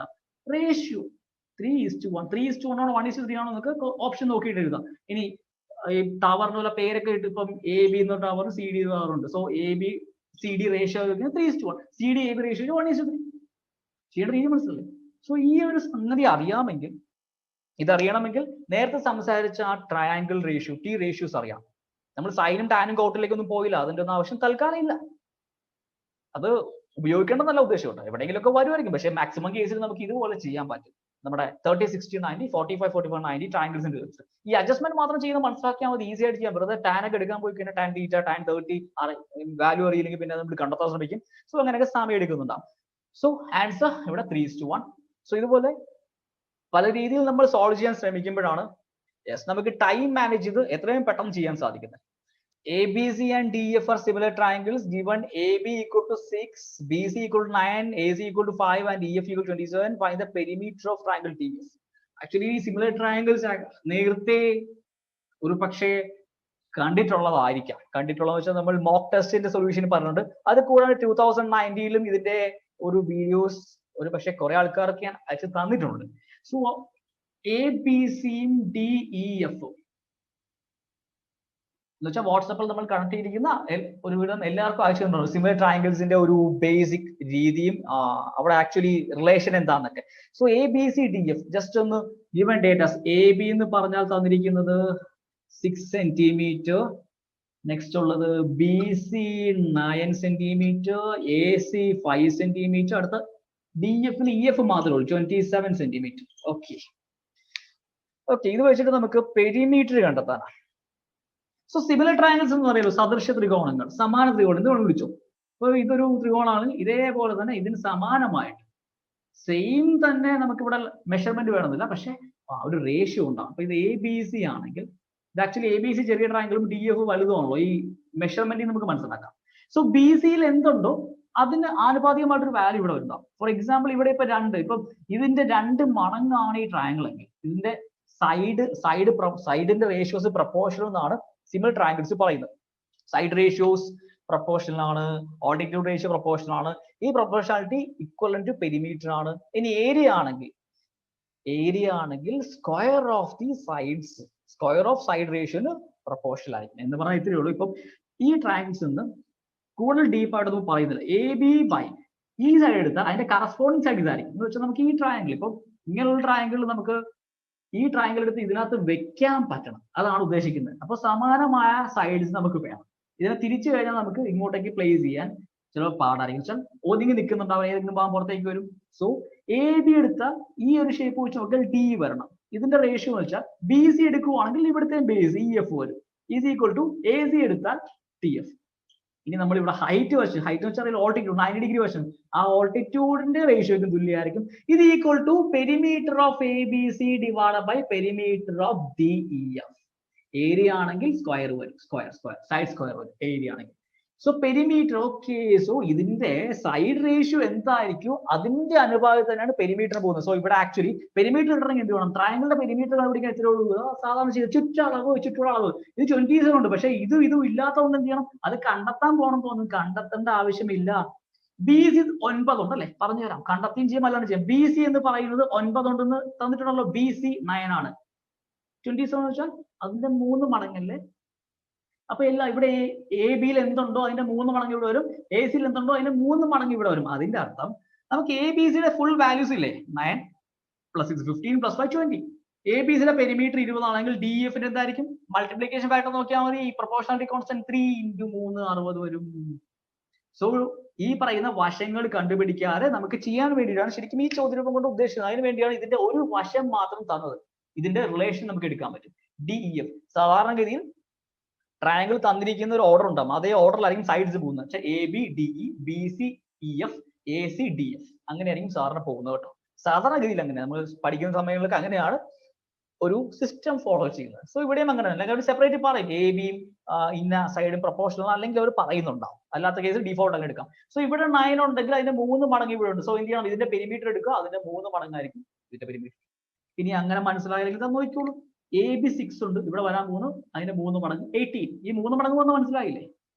റേഷ്യോ ആണ്. സി 9/27, 9/27 ആരാണ് നമുക്ക് കിട്ടുന്നത്? ഇതാണ് 9/27 1/3 അല്ലേ. എന്ന് വെച്ചാൽ ഇവിടെ ഒരു ഭാഗം ഉണ്ടെങ്കിൽ അതിന്റെ 3 മടങ്ങാണ് ഈ ഭാഗം, അതാണ്. അപ്പൊ ഇവിടെ 6 ഉണ്ടെങ്കിൽ അതിന്റെ 3 മടങ്ങ് 18. നെക്സ്റ്റ് അടുത്ത് ഇത് 5 ആണെങ്കിൽ 3 മടങ്ങ് 15. കൂട്ടുക 20, 30, 40, 48, 53, 60. സെയിം അല്ലേ? സിമിലർ ട്രയാങ്കിൾസുമായിട്ട് ബന്ധപ്പെട്ട് ഒത്തിരി ചോദ്യങ്ങൾ വന്നിട്ടുണ്ടെന്നാണ് അറിയാൻ സാധിച്ചത്. പല രീതിയിൽ ഇപ്പൊ സൈഡ് കണ്ടുപിടിക്കുക, ഏരിയ കണ്ടുപിടിക്കുക, പെരിമീറ്റർ കണ്ടുപിടിക്കുക, അങ്ങനെ പലതും വന്നിട്ടുണ്ട്. സോ സിമിലർ ട്രയാങ്കിൾ സിമിലാരിറ്റി അറിയില്ലെങ്കിൽ ഒന്ന് പഠിച്ചു വെച്ചുകൊള്ളുക. ഇനിയും ഇത് റിപ്പീറ്റ് ചെയ്ത് വരാൻ ചാൻസ് ഉള്ളതാണ്. കൂടുതൽ ഡീറ്റെയിൽ ആയിട്ട് ഇപ്പൊ നമ്മൾ ബാക്കി ആശയങ്ങളിലേക്ക് പോകുന്നില്ല. സോ ഇതിനു മുമ്പ് നമ്മൾ ഒരു വീഡിയോ ഉണ്ടായിരുന്നു, അത് കണ്ടിട്ടുള്ളവരുണ്ടെങ്കിൽ അതിനകത്ത് വേറെയും ഡീറ്റെയിൽസ് ഒക്കെ സംസാരിച്ചിട്ടുണ്ട്. അത് ഉണ്ടെന്നാണെങ്കിൽ നോക്കുക, ഇല്ല എന്നുണ്ടെങ്കിൽ ചോദിക്കുക. ആ വീഡിയോ തരാൻ ശ്രമിക്കുന്നുണ്ടാവും. സോ നെക്സ്റ്റ് ക്വസ്റ്റ്യനിലേക്ക് പോവാം. Next question, difference between squares of two consecutive odd numbers if it is find the numbers. Basic level ചോദ്യം. അടുത്തടുത്തുള്ള 2 ഒറ്റ സംഖ്യകളുടെ വർഗ്ഗങ്ങളുടെ വ്യത്യാസം 56 ആണെങ്കിൽ സംഖ്യകൾ ഏതൊക്കെ? ഇതും ആക്ച്വലി Jan 7 Shift 1 ചോദിച്ചാണ്. ഇത് ഓപ്ഷൻസ് ഉണ്ടെങ്കിൽ ഈസി ആയിട്ട് ചെയ്യാൻ പറ്റും. ഓപ്ഷൻസ് ഇല്ലെങ്കിൽ പക്ഷെ എങ്ങനെ ചെയ്യും? അവിടെയും ഈസി ആയിട്ട് ചെയ്യാന്നേ. പറഞ്ഞിരിക്കുന്ന ചോദ്യം ഒന്ന് മനസ്സിലാക്കുക. 2 ഒറ്റ സംഖ്യകൾ അടുത്തടുത്തുള്ള, ഫോർ എക്സാമ്പിൾ 3 എടുത്താൽ മറ്റേ 5, അതിന്റെ വർഗ്ഗങ്ങളുടെ വ്യത്യാസം വെച്ചാൽ സ്ക്വയേഴ്സിന് ഡിഫറൻസ്. എക്സാമ്പിൾ കാണിക്കുന്നതാണ്. ഇതല്ല നമ്മുടെ ആൻസർ കേട്ടോ. 3ഉം 5ഉം എടുത്താൽ 5 സ്ക്വയർ ആണ് 5ന്റെ വർഗ്ഗം സ്ക്വയർ, 3യുടെ വർഗ്ഗം 3 സ്ക്വയർ. ഇവർ തമ്മിലുള്ള വ്യത്യാസം, വർഗ്ഗങ്ങളുടെ വ്യത്യാസം, അതിന്റെ ആൻസർ ആണെന്നിരിക്കുന്നത് എത്രയാ? 56. ഓപ്ഷൻ ഉണ്ടെങ്കിൽ ഓപ്ഷൻസ് വെച്ചിട്ട് നമുക്ക് ഈസി ആയിട്ട് ചെയ്യാൻ സാധിക്കും. പക്ഷെ ഓപ്ഷൻസ് ഓരോന്ന് എടുത്ത് വെക്കാൻ പോയ സമയം എടുക്കും. ഇനി അവിടെ മനസ്സിലാക്കേണ്ടത് ഇവിടെ നമുക്ക് ഓൾജിബ്ര നമ്പേഴ്സുമായിട്ട് ബന്ധപ്പെട്ട ചോദ്യമാണെങ്കിലും ഓൾജിബ്ര അഥവാ ബീജഗണിത രൂപത്തിലെ ഒരാശയമാണ് ഇവിടെ നമ്മൾ അപ്ലൈ ചെയ്യാൻ പോകുന്നത്. അത് വെച്ച് ഈസി ആയിട്ട് മനസ്സിലാക്കാം ഏത് ആശയം എന്നായിരിക്കും അല്ലെ. ഐഡന്റിറ്റി എന്ത് ഐഡന്റിറ്റിയാണ്? എയും ബിയും നമ്മുടെ ഓഡ് നമ്പേഴ്സ് ആയിട്ട് എടുത്താൽ A square minus B square ആണ് ഈ പറഞ്ഞു വെച്ചിരിക്കുന്നതാണോ? A square minus B square A plus B into A minus B. So ഇങ്ങനെയൊന്നും എഴുതി ചെയ്യേണ്ട ആവശ്യമില്ല കേട്ടോ. ഇത് ജസ്റ്റ് മനസ്സിലാക്കാൻ വേണ്ടി എഴുതി കാണിക്കുന്നതാണ്. ഇത്രയൊക്കെ എഴുതി ചെയ്യാൻ പോയാൽ സമയം എടുക്കും. ഇനി രണ്ട് കോൺസിക്യൂട്ടീവ് ഓഡ് നമ്പേഴ്സ് തുക നമുക്ക് അറിയണമെങ്കിൽ രണ്ട് നമ്പേഴ്സും വേണം. രണ്ട് കോൺസിക്യൂട്ടീവ് ഓഡ് നമ്പേഴ്സിന്റെ വ്യത്യാസം എപ്പോഴും എത്രയായിരിക്കും? കോൺസിക്യൂട്ടീവ് ഓഡ് നമ്പേഴ്സ് 3, 5, 1, 3, 7, 9 എത്രയായിരിക്കും? 2 ആയിരിക്കും. സോ അതിന്റെ അർത്ഥം എ മൈനസ് ബി ചെയ്താൽ എപ്പോഴും നമുക്ക് കിട്ടാൻ പോകുന്നത് 2 ആയിരിക്കും. സോ ഇതിന്റെ ഉത്തരം 56 ഉണ്ട് ഈസ് ഈക്വൽ ടു ഇതിന്റെ ഉത്തരം നമുക്ക് അറിയില്ല ഇൻറ്റു 2. ഇവിടുന്നാണ് നമ്മൾ ആൻസറിലേക്ക് എത്താൻ പോകുന്നത്. സോ എ പ്ലസ് ബി എത്ര കിട്ടണം? 56/2 18. So A plus 28. A plus ബിയുടെ ഉത്തരം 28 വരണം. എങ്ങനെയാണെന്ന് മനസ്സിലായോ? ഈ ഐഡന്റിറ്റി വെച്ചിട്ട് നമ്മൾ പോയത്. എ മൈനസ് ബി എപ്പോഴും 2 ആയിരിക്കും, കാരണം കോൺസിക്യൂട്ടീവ് ഓഡ് നമ്പേഴ്സ് വ്യത്യാസം 2 അല്ലേ. സോ എ പ്ലസ് ബിയുടെ ആൻസർ 28 വരണം. രണ്ട് അടുത്തുള്ള ഓഡ് നമ്പേഴ്സ് കൂട്ടുമ്പോൾ 28. പല രീതിക്കാണ് ആവറേജ് ആശയം അപ്ലൈ ചെയ്താൽ മനസ്സിലാക്കാൻ പറ്റും. സോ രണ്ട് ഓഡ് നമ്പേഴ്സ് അതിന്റെ നടുക്കുള്ളത് 14. സോ എത്രയായിരിക്കും? 13, 15. എങ്ങനെ ഈ 14 വന്ന് ആവറേജ് എടുത്തു? നേരത്തെ നമ്മൾ സംസാരിച്ച മറ്റേ 3ന്റെ മൾട്ടിപ്പിൾ സ്ഥാനം പറഞ്ഞില്ലേ? രണ്ടുപേരുണ്ടെങ്കിൽ അവരുടെ നടുക്ക് വരുന്നതാണ് ആവറേജ്. അപ്പൊ 28 സം എങ്കിൽ ആവറേജ് എത്ര? രണ്ടുപേരല്ലേ ഉള്ളൂ, by 2 14. സോ അതിന്റെ അർത്ഥം അതിന് മുമ്പുള്ളതും അതിന് തൊട്ട് ശേഷമുള്ളതല്ലേ നമ്മൾ കോൺസിക്യൂട്ടീവ് ആയിട്ട് വരുന്ന ഓഡ് നമ്പേഴ്സ്. സോ 13, 15, 28 അല്ലേ. So answer 13 and 15. ഓപ്ഷൻ ഇല്ലെങ്കിൽ നമുക്ക് സോൾവ് ചെയ്യാൻ പറ്റൂലേ ഈ ഐഡന്റിറ്റി അറിയാൻ പറ്റും. So answer 28. ഈസി ക്വസ്റ്റ്യൻസ് ആണല്ലേ. ഇത്രയും ഈസി ആയിട്ടാണോ ചോദിക്കുന്നത് തോന്നുന്നുണ്ടാവും. ചില ക്വസ്റ്റ്യൻസ് ഒക്കെ ഉണ്ട് കേട്ടോ, കുറച്ച് ലെവൽ നമ്മളിപ്പോ കണ്ടതിൽ ഉണ്ടാവും, നേരത്തെ കണ്ട സെഷനിൽ ഉണ്ടാവും. പിന്നെ ഗ്രാഫ് റിലേറ്റഡ് ക്വസ്റ്റ്യൻസ് ആവും നമ്മളിവിടെ ഇൻക്ലൂഡ് ചെയ്തിട്ടുണ്ടാവില്ല. ഗ്രാഫ് റിലേറ്റഡ് കാൽക്കുലേറ്റീവ് ആണെന്നൊക്കെ പറഞ്ഞു കേട്ടു. പക്ഷെ അതൊക്കെ ഈ പറഞ്ഞ പെർസെന്റേജ് റേഷ്യോ ഒക്കെ എടുക്കുന്നതായിരിക്കാം. അതിൽ നമുക്ക് ഈ പറയുന്ന ഏറ്റവും ബെസ്റ്റ് ആയിട്ടുള്ള രീതികൾ നമുക്ക് ഏതെങ്കിലും ഒരു ഷോർട്ട് കട്ട് മാത്രമേ അറിയാമെങ്കിൽ ചില സമയങ്ങളിൽ കുറച്ച് കറങ്ങി തിരിയുന്ന കാര്യങ്ങൾ വരുന്നുണ്ടാവും. ഓക്കെ, അടുത്തത് ratio. A plus B is to B plus C is to C plus A. നല്ലൊരു ചോദ്യമാണ്. 5:3:4 A plus B plus C. Actually റേഷ്യോയുടെ ആശയം എന്ന് വെച്ച് കഴിഞ്ഞാൽ സാധാരണ ബേസ് മോഡൽ മാത്രം വെച്ചുകൊണ്ടിരിക്കുകയാണെങ്കിൽ ശരിയാ നമുക്ക് കുറച്ച് സമയം എടുത്തു തരാം. A plus B is to date നോക്കിക്കോട്ടെ, B plus C is to C plus A തന്നിട്ടുണ്ട്. എത്രയാ? 5:3:4. 5:3:4. പിന്നെ പറഞ്ഞിരിക്കുന്നത് A plus B plus C. A plus B plus C എന്ന് പറയുന്നത് അതിന്റെ ആക്ച്വൽ വാല്യൂ ഉണ്ട് 12. എ പ്ലസ് ബി പ്ലസിന്റെ വാല്യൂ ഇല്ലായിരുന്നെങ്കിൽ നമുക്ക് ഇത് മുന്നോട്ട് പോകാൻ ഇച്ചിരി പ്രയാസങ്ങൾ കണ്ടെത്താൻ പറ്റൂല എന്ന് പറയാം. A plus B plus C 12. A plus ബിയും ബി പ്ലസ് സാറിന് നമുക്ക് A to B to C തരുന്നല്ലേ. ഇവിടെ അതിന് പകരം എന്ത് ചെയ്തു? കമ്പൈൻ ചെയ്ത് തന്നു. ആക്ച്വലി ഇങ്ങനത്തെ ഒരു സാധനം നമ്മൾ ചെയ്യാറുണ്ട് ഇവിടെ. നമ്മൾ ടൈം ആൻഡ് വർക്കിൽ എയും ബി ഒരുമിച്ച് ബിയും സി ഒരുമിച്ച് സിയും എ ഒരുമിച്ച് ആ ആശയം വെച്ച് തന്നെ ഇവിടെ അപ്ലൈ ചെയ്യാൻ പറ്റുന്നേ. ഇത് റേഷ്യോ ഒന്നും കുഴപ്പമില്ല സാറ്. നമ്മൾ 5x 3x 4x എന്നൊക്കെ പറഞ്ഞ് കാണാറില്ലേ? ഇങ്ങനെയാണല്ലോ സാറ് റേഷ്യോ കാണുന്നത്. ആ ആശയം എടുത്താൽ ഇവരെല്ലാം കൂടി കൂട്ടിയാണ്ട് കിട്ടും A plus B plus B plus C plus C plus A. Ratio നമുക്ക് അങ്ങനെ കൂട്ടാൻ അറിയാമല്ലോ. ആക്ച്വൽ ആൻസർ കിട്ടില്ല, പക്ഷെ കൂട്ടാൻ അറിയാമല്ലോ. ഓക്കെ, അങ്ങനെ കൂട്ടിയാൽ 2 പ്രാവശ്യം എയും ബിയും സിയും വരും എന്നുള്ളത് ശരിയാണോ? ടൈം ആൻഡ് വർക്കിൽ ആ സാധനം ആലോചിച്ച് നോക്കിയാലും മതി. അല്ലെങ്കിൽ ഇവിടെ കണ്ടാലും മനസ്സിലാവും 2 പ്രാവശ്യം എ ഉണ്ട്, 2 ബി ഉണ്ട്, 2 സി ഉണ്ട്. എത്ര കിട്ടും? 5, 8, 12. ഇങ്ങോട്ട് നോക്കാൻ വരട്ടെ. 2 പ്രാവശ്യം നമുക്ക് എന്താ വേണ്ടത്? നമുക്ക് എ പ്ലസ് ബി പ്ലസ് സിയുടെ വാല്യൂ ഉള്ള ഇത് ആക്ച്വലി നിങ്ങൾക്ക് ഇനി കൺഫ്യൂഷൻ ഉണ്ടെങ്കിൽ 12x എന്ന് കണ്ടോ, 12x എന്ന് കണ്ടോ, അല്ലെങ്കിൽ കൺഫ്യൂഷൻ വേണ്ട. 12x A plus B plus C എത്രയായിരിക്കും? 2 പ്രാവശ്യം വന്നപ്പോൾ 12x. അപ്പം 6x.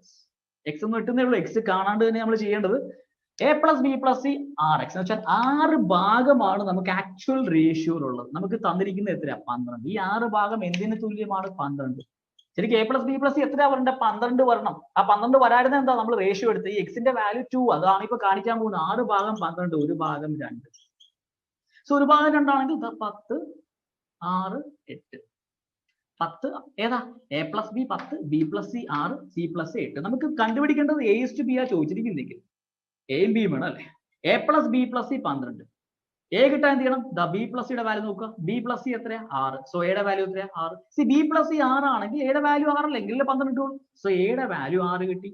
പിന്നെ സിയുടെ വാല്യൂ വേണമെങ്കിൽ എന്ത് ചെയ്യണം? സിയുടെ വാല്യൂ വേണമെങ്കിൽ A plus B 10. A plus B 10, സിയുടെ വാല്യൂ 2. സോറി, സിയുടെ വാല്യൂ 2. ഇനി ബിയുടെ വാല്യൂ എസ് ടു ബി ആണല്ലോ. ബിയുടെ വാല്യൂ ആണ് കണ്ടുപിടിക്കണമെങ്കിൽ എന്ത് ചെയ്യണം? എ പ്ലസ് സി നോക്കുക. എ പ്ലസ് സി 8 ഉണ്ട്. A plus C 8. അപ്പൊ ബിയുടെ വാല്യൂ 4. സോ എയും ബിയും സിയും കിട്ടി. 6, 4, 10, 2, 12. ഇനി കണ്ടുപിടിക്കേണ്ട എസ് ടു ബി ആണെങ്കിൽ 6:4 എഴുതുക. 6:4 വെട്ടിച്ചെറുതാക്കുക. എത്ര കിട്ടുന്നുണ്ടാവും? 3:2. ഇനി എ ടു സി ചോദിച്ചാലോ 6:2, ബി ടു സി ചോദിച്ചാലും ചെയ്യാൻ പറ്റുള്ളൂ. ഈസി അല്ലേ? സോ ഈ ലെവലിലൊക്കെ ഉള്ള ചോദ്യങ്ങളും വരുന്നുണ്ട്. ഈസി ചോദ്യമല്ലേ? പക്ഷേ മുന്നോട്ട് ഇങ്ങനെ കാണുമ്പോൾ അയ്യോ നമ്മൾ സാർ A/B/C അല്ലേ കണ്ടിട്ടുള്ളൂ, ഇങ്ങനെ സാധനം കണ്ടിട്ടുള്ളൂ എന്നൊക്കെ പറഞ്ഞിരുന്നാൽ യെസ് ശരിയാണ്, നമ്മൾ മുന്നോട്ട് പോകുന്നുണ്ടാവില്ല. സോ അതുകൊണ്ടാ പറഞ്ഞ ആശയം മനസ്സിലാക്കി പഠിക്കാൻ ശ്രമിക്കുക. നമ്മൾ ചുമ്മാ ചോദ്യരൂപങ്ങൾ മാത്രം വെച്ചുകൊണ്ടിരുന്നു കഴിഞ്ഞാൽ ആ ചോദ്യരൂപങ്ങളിലെ ആശയം ഉൾക്കൊണ്ടുകൊണ്ട് ചെയ്യാൻ പറ്റുന്ന വേറെ പല ചോദ്യങ്ങൾ ഉണ്ടാവുന്നത്, അതൊക്കെ നമ്മൾ മിസ്സാക്കും. Okay, next time and work question ആണ്. 5 men can do a work in 12 days. How many men are required to complete 50% more work in 10 days? Okay, സാധാരണ നമ്മള് ഈ M1 D1 എന്നൊക്കെ പറഞ്ഞ ഒരു പക്ഷേ കുറച്ച് പേരൊക്കെ പഠിക്കുന്ന ഒരു സാധനം ഉണ്ടല്ലോ, ആ സാധനമാണിത്. 5 പേര്, അപ്പൊ അവർക്കെല്ലാം ഒരേ എഫിഷ്യൻസി, കാര്യക്ഷമത ഉണ്ടെന്നാണ് സങ്കല്പിക്കുന്നത് കേട്ടോ. 5 പേര് 12 ദിവസം കൊണ്ട് ചെയ്യുന്ന ഒരു ജോലിയുണ്ട്. ആ ജോലിയുടെ 50% അധികം ജോലി എന്ന് പറഞ്ഞാൽ 100 ജോലി ഉണ്ടെങ്കിൽ 150 ജോലി എന്ന് പറയുന്നത് പോലെ 10 ദിവസം കൊണ്ട് തീർക്കാൻ എത്ര പേര് വേണം? സോ M1 D1 എന്നൊക്കെ പറഞ്ഞ് കണ്ടാൽ ഇതിലും കുഴപ്പമില്ല, ഫോർമുല പോലെ ഒന്നും പഠിച്ചു വെക്കേണ്ട ആവശ്യമില്ല. സോ 5 പേര് 5 men 12 ദിവസം കൊണ്ട് ചെയ്യുന്ന ഒരു ജോലിയുണ്ട്. അതിനേക്കാൾ 50% അധികം, സോ 50%, നമ്മൾ റേഷ്യോയിലേക്ക് പോയാൽ തന്നെ ഈസി ആയിട്ട് കിട്ടും. 2/3 50% 1/2 50% അധികം ജോലി. പക്ഷെ 2 ജോലിയാണ് നമ്മുടെ അടിസ്ഥാനമെങ്കിൽ 50% അധികം വെച്ചാൽ പെർസെന്റേജ് ഇൻക്രീസ് 3 ഭാഗം ജോലി. സോ ഇവർ 2 ഭാഗം ജോലി ചെയ്യും. അങ്ങനെ കാണാൻ നേരം ഇവർ 2 ഭാഗം ജോലി ചെയ്യും. അപ്പോൾ 10 ദിവസം കൊണ്ട് എത്ര പേര് വന്നാൽ 3 ഭാഗം ജോലി തീർക്കും. ഈ 2 3 മനസ്സിലായോ? ഇത് വർക്ക് ഡൺ. എന്തുകൊണ്ടാണ് അതെടുക്കുക? കാരണം 50% അധികം ജോലി എന്നുണ്ട്. 50% അധികം ജോലി ഇവിടെ മാത്രം അപ്ലൈ ചെയ്യാം. അപ്ലൈ ചെയ്യുമ്പോൾ ഈ രീതിക്ക് തന്നെ വരുന്നുണ്ടാവും. 50% 1/2 ഫ്രാക്ഷൻ പോകും. 2 ഭാഗം അടിസ്ഥാനം. ഇവർ ചെയ്യുന്ന ജോലി 2 ഭാഗം സങ്കല്പിച്ചു. സോ ഇവർ ചെയ്യേണ്ട ജോലി 50%, അതിനുശേഷം 3 ഭാഗം, 2ന്റെ 50% ഒന്നാണ്. സോ 3 ഭാഗം ജോലി ഇവർ ചെയ്യണം. ഇനി ഇതിന്റെ ആൻസർ അല്ലേ വേണ്ടേ? വെട്ടിക്കളയാൻ പറ്റുന്നൊക്കെ വെട്ടിക്കളാ. 6 5s are 30 ഉണ്ട്. 10ന്റെ 0 30ന്റെ 0 പോയി ഇവിടെ നമുക്ക് 3 വരും. ക്വസ്റ്റ്യൻ പറഞ്ഞ ആൻസർ 3 into 3 9. ആൻസർ 9. വെട്ടിക്കളയുന്ന എങ്ങനെ വേണം കളയാൻ കേട്ടോ. ഇങ്ങനെയൊക്കെ ചെയ്യാൻ ശ്രമിക്കുക. ഇങ്ങനെയൊക്കെ ചെയ്യാൻ അറിയാമെങ്കിൽ ഓക്കെയാണ്. സോ ആൻസർ എന്ത് വരും? 9 വരുന്നുണ്ടാവും.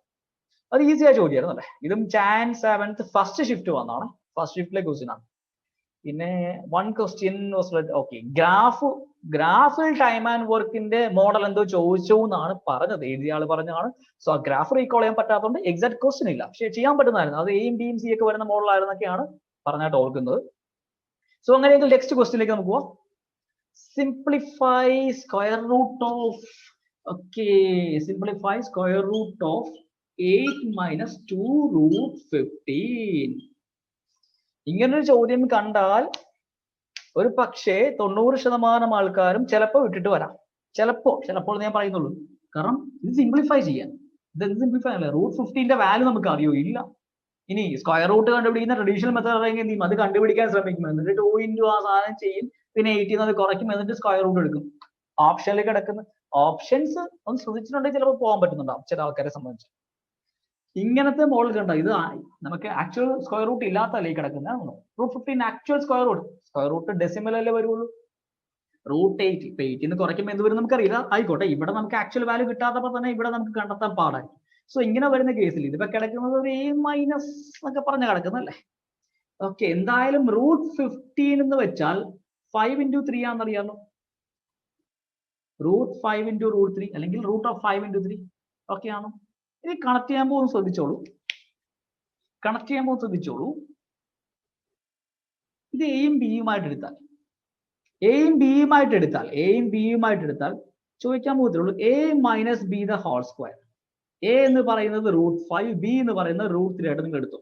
A minus B the whole square എത്രയാണ്? A square plus B square minus 2AB minus 2AB plus B square. എങ്ങനെ വേണമെങ്കിൽ എഴുതിക്കോ, കുഴപ്പമില്ല. A റൂട്ട് 5 ആണെങ്കിൽ A square റൂട്ട് 5ന്റെ സ്ക്വയർ എന്ത് വരും? ആ റൂട്ട് മാറിയിട്ട് 5 വരും. minus 2AB 2 into root 5 into root 3. അറിയാലോ, റൂട്ട് 5 റൂട്ട് 3 ഇങ്ങനെ എഴുതാൻ പറ്റും. അപ്പോൾ root 15 minus 2 root 15 plus B square. B എത്രയാ? Root 3 square. Root 3 whole square എത്രയാ? 3 വരും. 5 plus 3 എത്രയാ? 8. ഇത് കൂട്ടാനോ കുറയ്ക്കാനോ പറ്റൂല. കാരണം എന്താ? ഇവിടെ നമുക്കൊരു ഇറാഷണൽ പാർട്ട് ഉണ്ട്. 5 plus 3 8. 8 minus 2 root 15. എന്താണത്? A minus B the whole squareന്റെ എക്സ്പാൻഷൻ ആണ് ഈ റൂട്ടിനകത്ത് കിടക്കുന്ന ആൾ. അപ്പൊ നമുക്ക് കണ്ടുപിടിക്കേണ്ട root of A minus B the whole square എന്ത് കിട്ടും? A minus B കിട്ടുന്നത് A minus B എന്ന് വെച്ചാൽ റൂട്ട് 5 minus റൂട്ട് 3. ഇങ്ങനെ ആയിരിക്കും ചിലപ്പോൾ ഓപ്ഷനിൽ ഉണ്ടായിരിക്കുക. ഇങ്ങനെ ഉണ്ടാവാൻ ചാൻസ് ഉള്ളൂ. മനസ്സിലായോ? മനസ്സിലായില്ലെങ്കിൽ ഒന്നുകൂടി കണ്ടു നോക്കുക. മനസ്സിലായാലും റെക്കോർഡിംഗ് കാണുന്ന സമയത്ത് ഒന്നുകൂടി കണ്ടു നോക്കുക. ഇവിടെ ആക്ച്വലി സിംപ്ലിഫൈ ചെയ്യാനായിട്ട് നമുക്ക് ആക്ച്വൽ റൂട്ട് ഇല്ലാത്ത കേസ് ആണെങ്കിൽ എപ്പോഴും മനസ്സിലേക്ക് കൊണ്ടുവരേണ്ടത് ഓക്കെ എന്തെങ്കിലും ഓൾജിബ്ര ഐഡന്റിറ്റി വെച്ചായിരിക്കും. ഓപ്ഷൻസ് കൂടി നോക്കിയോ, ഓപ്ഷൻസ് ഇതുപോലൊക്കെ കിടപ്പുണ്ടെങ്കിൽ ഉറപ്പിച്ചോളൂ a minus b a plus b a square minus b square അങ്ങനെ എന്തെങ്കിലും ആയിരിക്കും. സോ അത് നിങ്ങൾക്ക് അറിയാവുന്ന രീതിയിൽ അത് ആക്ച്വലി ഈ റൂട്ടിൽ കിടക്കുന്ന ആൾ എടുക്കാൻ കാര്യം എന്താ, കാരണം ഇവിടെ നമുക്ക് കിടക്കുന്ന സാധാരണ നമ്പറാണ്, ഇതൊരു ഇറാഷണൽ. അപ്പൊ ഇറാഷണൽ നമ്പേഴ്സ് വന്നപ്പോൾ ഓക്കെ നമുക്ക് ഇതുപോലത്തെ എന്തെങ്കിലും മൾട്ടിപ്ലിക്കേഷൻ ആണെന്ന് മനസ്സിലാക്കാൻ പറ്റും. അത് നമുക്ക് എയും ബിയും ഒക്കെ എടുത്തിട്ട് കണക്ട് ചെയ്യാൻ പറ്റുന്നുണ്ടാവും. പ്രാക്ടീസ് കൊണ്ടുവരും. ഇങ്ങനത്തെ ക്വസ്റ്റ്യൻ മോഡൽസ് പ്രാക്ടീസ് ചെയ്യുമ്പോൾ മാത്രമേ ആദ്യം തന്നെ കാണുമ്പോൾ ചിലപ്പോൾ ചിന്തയിലേക്ക് വരുന്നുണ്ടാവുള്ളൂ. സോ അതൊക്കെ ഓൾജിബ്ര സെക്ഷൻ ഒക്കെ പ്രാക്ടീസ് ചെയ്തിട്ടുണ്ടെങ്കിൽ തീർച്ചയായും നിങ്ങൾക്ക് ചെയ്യാൻ പറ്റുന്ന ക്വസ്റ്റ്യൻ തന്നെയാണ്. Next question, in an election between two candidates, okay percentage relate ചെയ്താണ് election, the loser got 48% of the total votes. Okay, ഒരു രണ്ട് സ്ഥാനാർത്ഥിയുള്ള ഒരു തെരഞ്ഞെടുപ്പാണ്. അവിടെ ടോട്ടൽ പോൾ ചെയ്ത് അല്ലെങ്കിൽ അവിടുത്തെ ടോട്ടൽ വോട്ടേഴ്സ് എത്ര ഉണ്ടോ അവരെല്ലാം വോട്ട് ചെയ്യാൻ പോകുന്ന സങ്കല്പത്തിലായിരിക്കും ചെയ്യാൻ പോകുന്നത്. 48% നേടി തോറ്റയാൾ. ജയിച്ചയാൾക്ക് 3% അധികം ലഭിച്ചു. ആരേക്കാളാ? ആ തോറ്റയാളേക്കാൾ. അപ്പൊ കാരണം രണ്ടുപേരല്ലേ ഉള്ളൂ. ദാൻഡി അതെന്ന് വെച്ചാൽ തോറ്റയാളേക്കാൾ 48% നമ്മുടെ തോറ്റയാൾക്ക് ഉണ്ടെങ്കിൽ 51% ആർക്കാ? ജയിച്ചയാൾക്കുണ്ട്. മെജോറിറ്റി 6000. മെജോറിറ്റി എന്ന് വെച്ചാൽ ഭൂരിപക്ഷം ലഭിച്ചത്, അതായത് തോറ്റയാളേക്കാൾ കൂടുതൽ കിട്ടിയത് 6000 വോട്ടാ. അങ്ങനെ എങ്ങനെ ഫൈൻഡ് ദ ഇൻവാലിഡ് വോട്ട്സ്? ഇവിടെ ഇൻവാലിഡ് വോട്ട്സ് വല്ല ഉണ്ടോ? അതാണ് ആദ്യം ചെക്ക് ചെയ്യേണ്ടത്, അതാണ് ആദ്യം മനസ്സിലാക്കേണ്ടത്. ഗിവൺ ഡേറ്റാസ് ഇപ്പൊ എല്ലാവർക്കും മനസ്സിലാക്കണമല്ലോ. 48% പേര് അല്ലെങ്കിൽ 48% അവിടെ പോൾ കിട്ടിയത് ലൂസറിനാണ്. അതിനേക്കാൾ 3% അധികം ആർക്ക് കിട്ടി? നമ്മുടെ ജയിച്ച ആൾക്ക് കിട്ടി. നല്ലേ പറഞ്ഞേ. ഇവർ തമ്മിലുള്ള വ്യത്യാസം, വോട്ടിന്റെ വ്യത്യാസം 6000. ചോദിച്ചിരിക്കുന്നു ടോട്ടൽ, സാറിന് ടോട്ടൽ വോട്ടേഴ്സ് എത്ര, അല്ലെങ്കിൽ ജയിച്ച ആൾക്ക് എത്ര വോട്ട് കിട്ടി, തോറ്റ ആൾക്ക് എത്ര വോട്ട് ലഭിച്ചു, ഇങ്ങനെയൊക്കെ ഞാൻ ചോദിക്കാറുള്ളത്. ഇവിടുത്തെ ചോദ്യം എന്തായിരുന്നു? ഇൻവാലിഡ് വോട്ട്സ് എത്ര? കൂട്ടിക്ക് 99%. ആക്ച്വലി എത്രയാ? 100% എപ്പോഴും നമ്മൾ എന്ന് വെച്ചാൽ അവിടെയുള്ള 100% പേരും വന്ന് വോട്ട് ചെയ്യുന്ന ആയിരിക്കണം എന്നില്ല ഉദ്ദേശിക്കുന്നത്.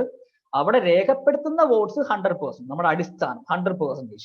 അതിൽ 99% ഇവിടെ വന്നിട്ടുള്ളൂ. അവിടെ രേഖപ്പെടുത്തിയ വോട്ടിന്റെ 99% ഇവിടെ വന്നിട്ടുള്ളൂ. ബാക്കി എന്താ പറ്റിയേ? ബാക്കി അസാധുവായി പോയി. 1% അസാധുവായി. ഓക്കെ, 1% എത്ര കണ്ടെത്തണം? എങ്ങനെ കണ്ടെത്തണം? അതിനാണ് നമുക്കൊരു സംഖ്യ തന്നിരിക്കുന്നത്.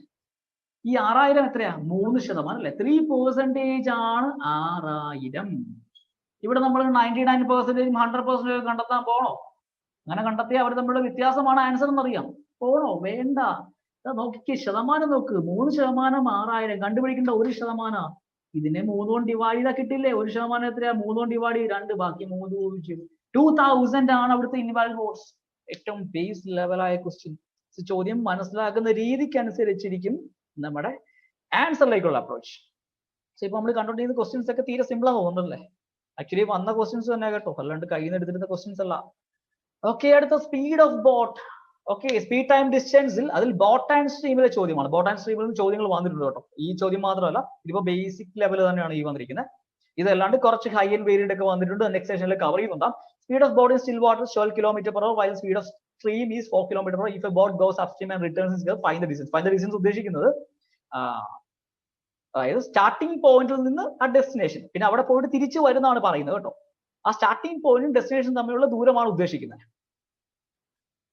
Speed of boat 12 km/h, speed of stream 4 km/h. Boat upstream പോയിട്ട് തിരിച്ച് 6 മണിക്കൂർ കൊണ്ട് വരുമെങ്കിൽ ഡിസ്റ്റൻസ് എത്ര? ആ ഗിവൺ ഡേറ്റാസ് നോക്കിയിട്ട് ബോട്ട് ആൻഡ് സ്ട്രീമിന്റെ ആശയം ഒന്നും അറിയില്ലെങ്കിൽ അതിന് വേണ്ടിയിട്ട് മാത്രം എന്താ സംഗതി എന്ന് പറഞ്ഞുതരാം. ബോട്ടിന്റെ സ്പീഡ് പറഞ്ഞിരിക്കുന്നത് 12 km/h.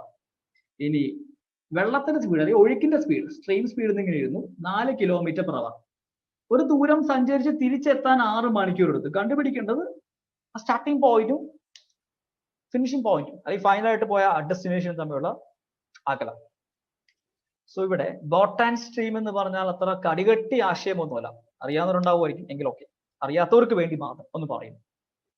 ഒഴുക്കുള്ള സംഗതിയിൽ നമ്മൾ പോകുമ്പോൾ നമ്മൾ നീന്തുവാന്നിരിക്കട്ടെ, നമ്മൾ നീന്തുവാണെങ്കിൽ വെള്ളത്തിന് ഒഴുക്കൊണ്ടെന്നിരിക്കട്ടെ. സോ നമുക്കൊരു വേഗത ഉണ്ടാവും നമ്മൾ നീന്തുന്നുണ്ടെങ്കിൽ. ഒഴുക്കിനൊരു വേഗത അവിടെ മീൻസ് ഒഴുകുന്ന പ്രതലമാണെങ്കിൽ ഒഴുക്കിനൊരു വേഗതയുണ്ട്. സോ ഒഴുക്കിനെതിരെ നിങ്ങൾ നീന്തി എന്ത് സംഭവിക്കും?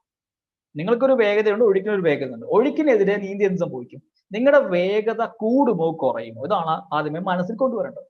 സി, ഒഴുക്കിനെതിരെ, ഗോയിങ് അഗൈൻസ്റ്റ് ദ ഫ്ലോ. നമ്മൾ സാറിന് ആ ഫിലോസഫിക്കലായിട്ട് സംസാരിക്കുന്നതാണ് go with the flow, going against the flow എന്നൊക്കെ പറഞ്ഞു. സോ അതെന്തോ ആയിക്കോട്ടെ. സോ ഒഴുക്കിനെതിരെ നമ്മൾ നീന്തുമ്പോൾ സംഭവിക്കും, നമ്മുടെ വേഗത കുറയും. അതിന്റെ അർത്ഥം ആ ഒഴുക്ക് നമ്മളെ റെസിസ്റ്റ് ചെയ്യുന്നുണ്ടാവുമല്ലേ, കാരണം എതിരാണ്. ഇങ്ങോട്ട് ഒഴുകുമ്പോൾ നമ്മൾ ഇങ്ങോട്ട് പോകാൻ നോക്കുമ്പോൾ എതിരാണ്, നമുക്ക് തമ്മിൽ കുറയും. സോ ഒഴുക്കിനെതിരെ പോകുന്നതിനെ നമ്മൾ വിളിക്കുന്നതാണ് അപ്സ്ട്രീം. ഒഴുക്കിനെതിരെ പോകുന്നതിന് ഇംഗ്ലീഷിൽ പറയുന്നത് അപ്സ്ട്രീം ആണ്, അപ്സ്ട്രീം മൂവ്മെന്റ്.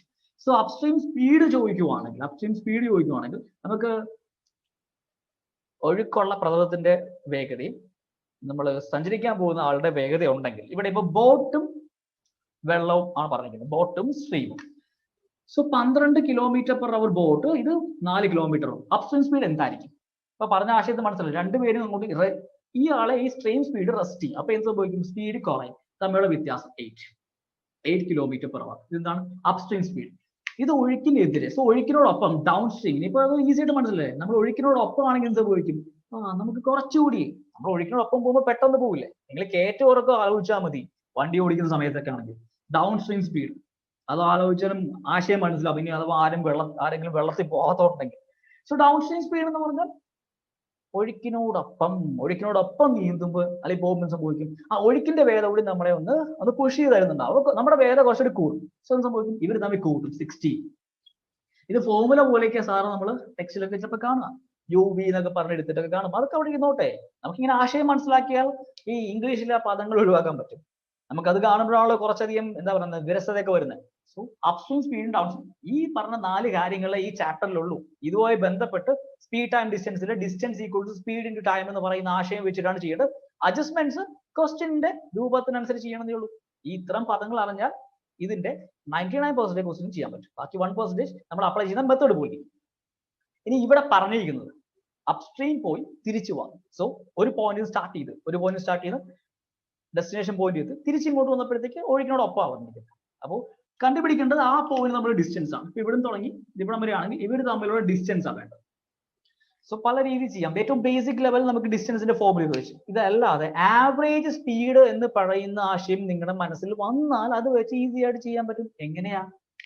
ഡിസ്റ്റൻസ് കോൺസ്റ്റന്റ് ആവുന്ന കേസിൽ നമുക്ക് ആവറേജ് സ്പീഡ് കണ്ടുപിടിക്കാൻ പറ്റും. ആവറേജ് സ്പീഡ് ഏതിന്റെ എടുക്കേണ്ടതെന്ന് ഓർത്തണം. ഈ പറയട്ടെ, ആവറേജ് സ്പീഡിന്റെ ഫോർമുല അറിയോ? Same distance, same 2 equal distance ആണ്. ആ ഫോർമുല വന്നതിന് ആശയമൊക്കെ ഉണ്ട്. ഫോർമുല ആയിട്ട് ഓർമ്മ ചെയ്തിട്ടുള്ളൂ. 2 മടങ്ങ് എന്തിന്റെയാ? ഈ സ്പീഡ് തമ്മിൽ ഗുണിക്കുക, 8 into 16 ഡിവൈഡ് ബൈ ഇവർ തമ്മിൽ കൂട്ടുന്നു 24. ഇത് speed, average speed into time ചെയ്തുകൊണ്ട് കിട്ടും, ഡിസ്റ്റൻസ് കിട്ടും. ഇവിടെ ഓർക്കേണ്ടത്, നമ്മൾ സാധാരണ സ്പീഡ് ടൈം ഡിസ്റ്റൻസിൽ തുല്യ ദൂരങ്ങൾ ആദ്യമേ ഇവിടുന്ന് ഇത്രയും പോയി, പിന്നെ ഇവിടുന്ന് ഇത്രയും പോയി, തുല്യ ദൂരങ്ങൾ പോകുമ്പോഴാണ് ഈ ഫോർമുല പോലെ ഉപയോഗിക്കുന്നത്. ഫോർമുല, ആവറേജ് സ്പീഡിന്റെ ഫോർമുല എന്ന് വെച്ചാൽ 2ab by a plus b എന്ന് പറയും. AB സ്പീഡ് ആയിട്ടൊക്കെ കണക്കാക്കുന്നത്. അപ്പൊ 2 into സ്പീഡ് തമ്മിൽ ഗുണിക്കുന്നു, ഡിവൈഡ് ബൈ അവർ തമ്മിൽ കൂട്ടുന്നു. സ്പീഡ് ഇൻറ്റു ടൈം അല്ല ഡിസ്റ്റൻസ്. അപ്പൊ ഇൻറ്റു ടൈം ചെയ്യുമ്പോൾ നമുക്ക് ഡിസ്റ്റൻസ് കിട്ടും. ഈ കിട്ടുന്ന ഡിസ്റ്റൻസ് ഓർത്താൽ നമ്മൾ ഈ പറഞ്ഞത് ഇങ്ങനെ നേരെ പോകുമ്പോൾ, ഇതിപ്പോ നമുക്ക് വന്നിരിക്കുന്ന ടു ആൻഡ് ഫ്രോ മൂവ്മെന്റ് അല്ലേ ഈ കേസിൽ, ടു ആൻഡ് ഫ്രോ. സോ നമുക്ക് ഇപ്പൊ കിട്ടുന്ന ഡിസ്റ്റൻസിന്റെ പകുതി എടുക്കണം. അത്ര ഓർത്താൽ മതി, പകുതി എടുക്കണം. അല്ലെങ്കിൽ ഈ 2 ഇവിടെ കാണണ്ടായിരുന്നു, എങ്ങനെ ചെയ്താൽ കുഴപ്പമില്ല. ഇവിടെ നോക്കുക, 12 വരും. നെക്സ്റ്റ് ഇനി വെട്ടാം. ഓക്കെ, 4 കൊണ്ട് വെട്ടിയാൽ 2 വരും, 3 വരും, വെട്ടുക 2 വരും. 60 into 32 into 64. 64 എന്ന് പറഞ്ഞാൽ ഇവിടുന്ന് ഇവിടെ പോയി തിരിച്ച് ഇവിടം വരെ വരുന്നത്. അപ്പൊ നമുക്ക് ഇവിടെ നമ്മൾ അകലം 32. ആൻസർ എത്ര? 32 കിലോമീറ്റർ. ഇനി ആവറേജ് സ്പീഡിന്റെ ആശയം ഒന്നും മനസ്സിൽ വന്നില്ലെങ്കിൽ ഇത് ചെയ്യാം. അതുകൂടി ഒന്ന് കാണിച്ചു തരാം. നമുക്ക് തന്നിരിക്കുന്നത് എന്തുവാ? ടൈം. തന്നിരിക്കുന്നത് ടൈം. ഡിസ്റ്റൻസ് ബൈ സ്പീഡ് അല്ലേ ടൈം? ഡിസ്റ്റൻസ് ബൈ സ്പീഡ് ആണോ ടൈം? സോ അപ്സ്ട്രീം പോകുമ്പോൾ ഒരു ദൂരം ഉണ്ട് അല്ലെ, distance divide by upstream speed എത്ര? 8. അപ്സ്ട്രീം പോയിട്ട് തിരിച്ച് വരുന്ന ടൈം ആണ് 6 മണിക്കൂർ കേട്ടോ. ഡിസ്റ്റൻസ് ബൈ സ്പീഡ് പ്ലസ് എന്ന് പറഞ്ഞാൽ പ്ലസ് ചെയ്ത ടോട്ടൽ ഡിസ്റ്റൻസ് കവർ ചെയ്ത് നമ്മൾ കണ്ടുപിടിക്കാൻ പോകുന്നത് ഡിസ്റ്റൻസ് ബൈ അടുത്ത സ്പീഡ് 16 ഈക്വൽ ടു 6. ഇതിന് ടോട്ടൽ ജേർണിക്ക് എടുത്ത മണിക്കൂറാണ് 6. അവിടെ 3 എന്ന് പറഞ്ഞാൽ നമുക്ക് എടുക്കാൻ പറ്റില്ല കേട്ടോ, കാരണം സ്പീഡിന്റെ വേരിയേഷൻ ടൈം വ്യത്യാസമുണ്ട്, അത് മനസ്സിലുണ്ടാവണം. സോ ഇവിടുന്ന് നമുക്ക് ഡി കണ്ടുപിടിച്ചാൽ ആൻസർ ആയി. ഇങ്ങനെ ചെയ്യാം. LCM എടുക്കാലോ അല്ലെ, LCM എടുക്കാലോ. എത്ര വരും? 8 16 LCM 16 ആണ്. സോ ഇവിടെ 2 കൊണ്ട് ഗുണിക്കാം. 2d plus d whole divide by 16 equal to 6.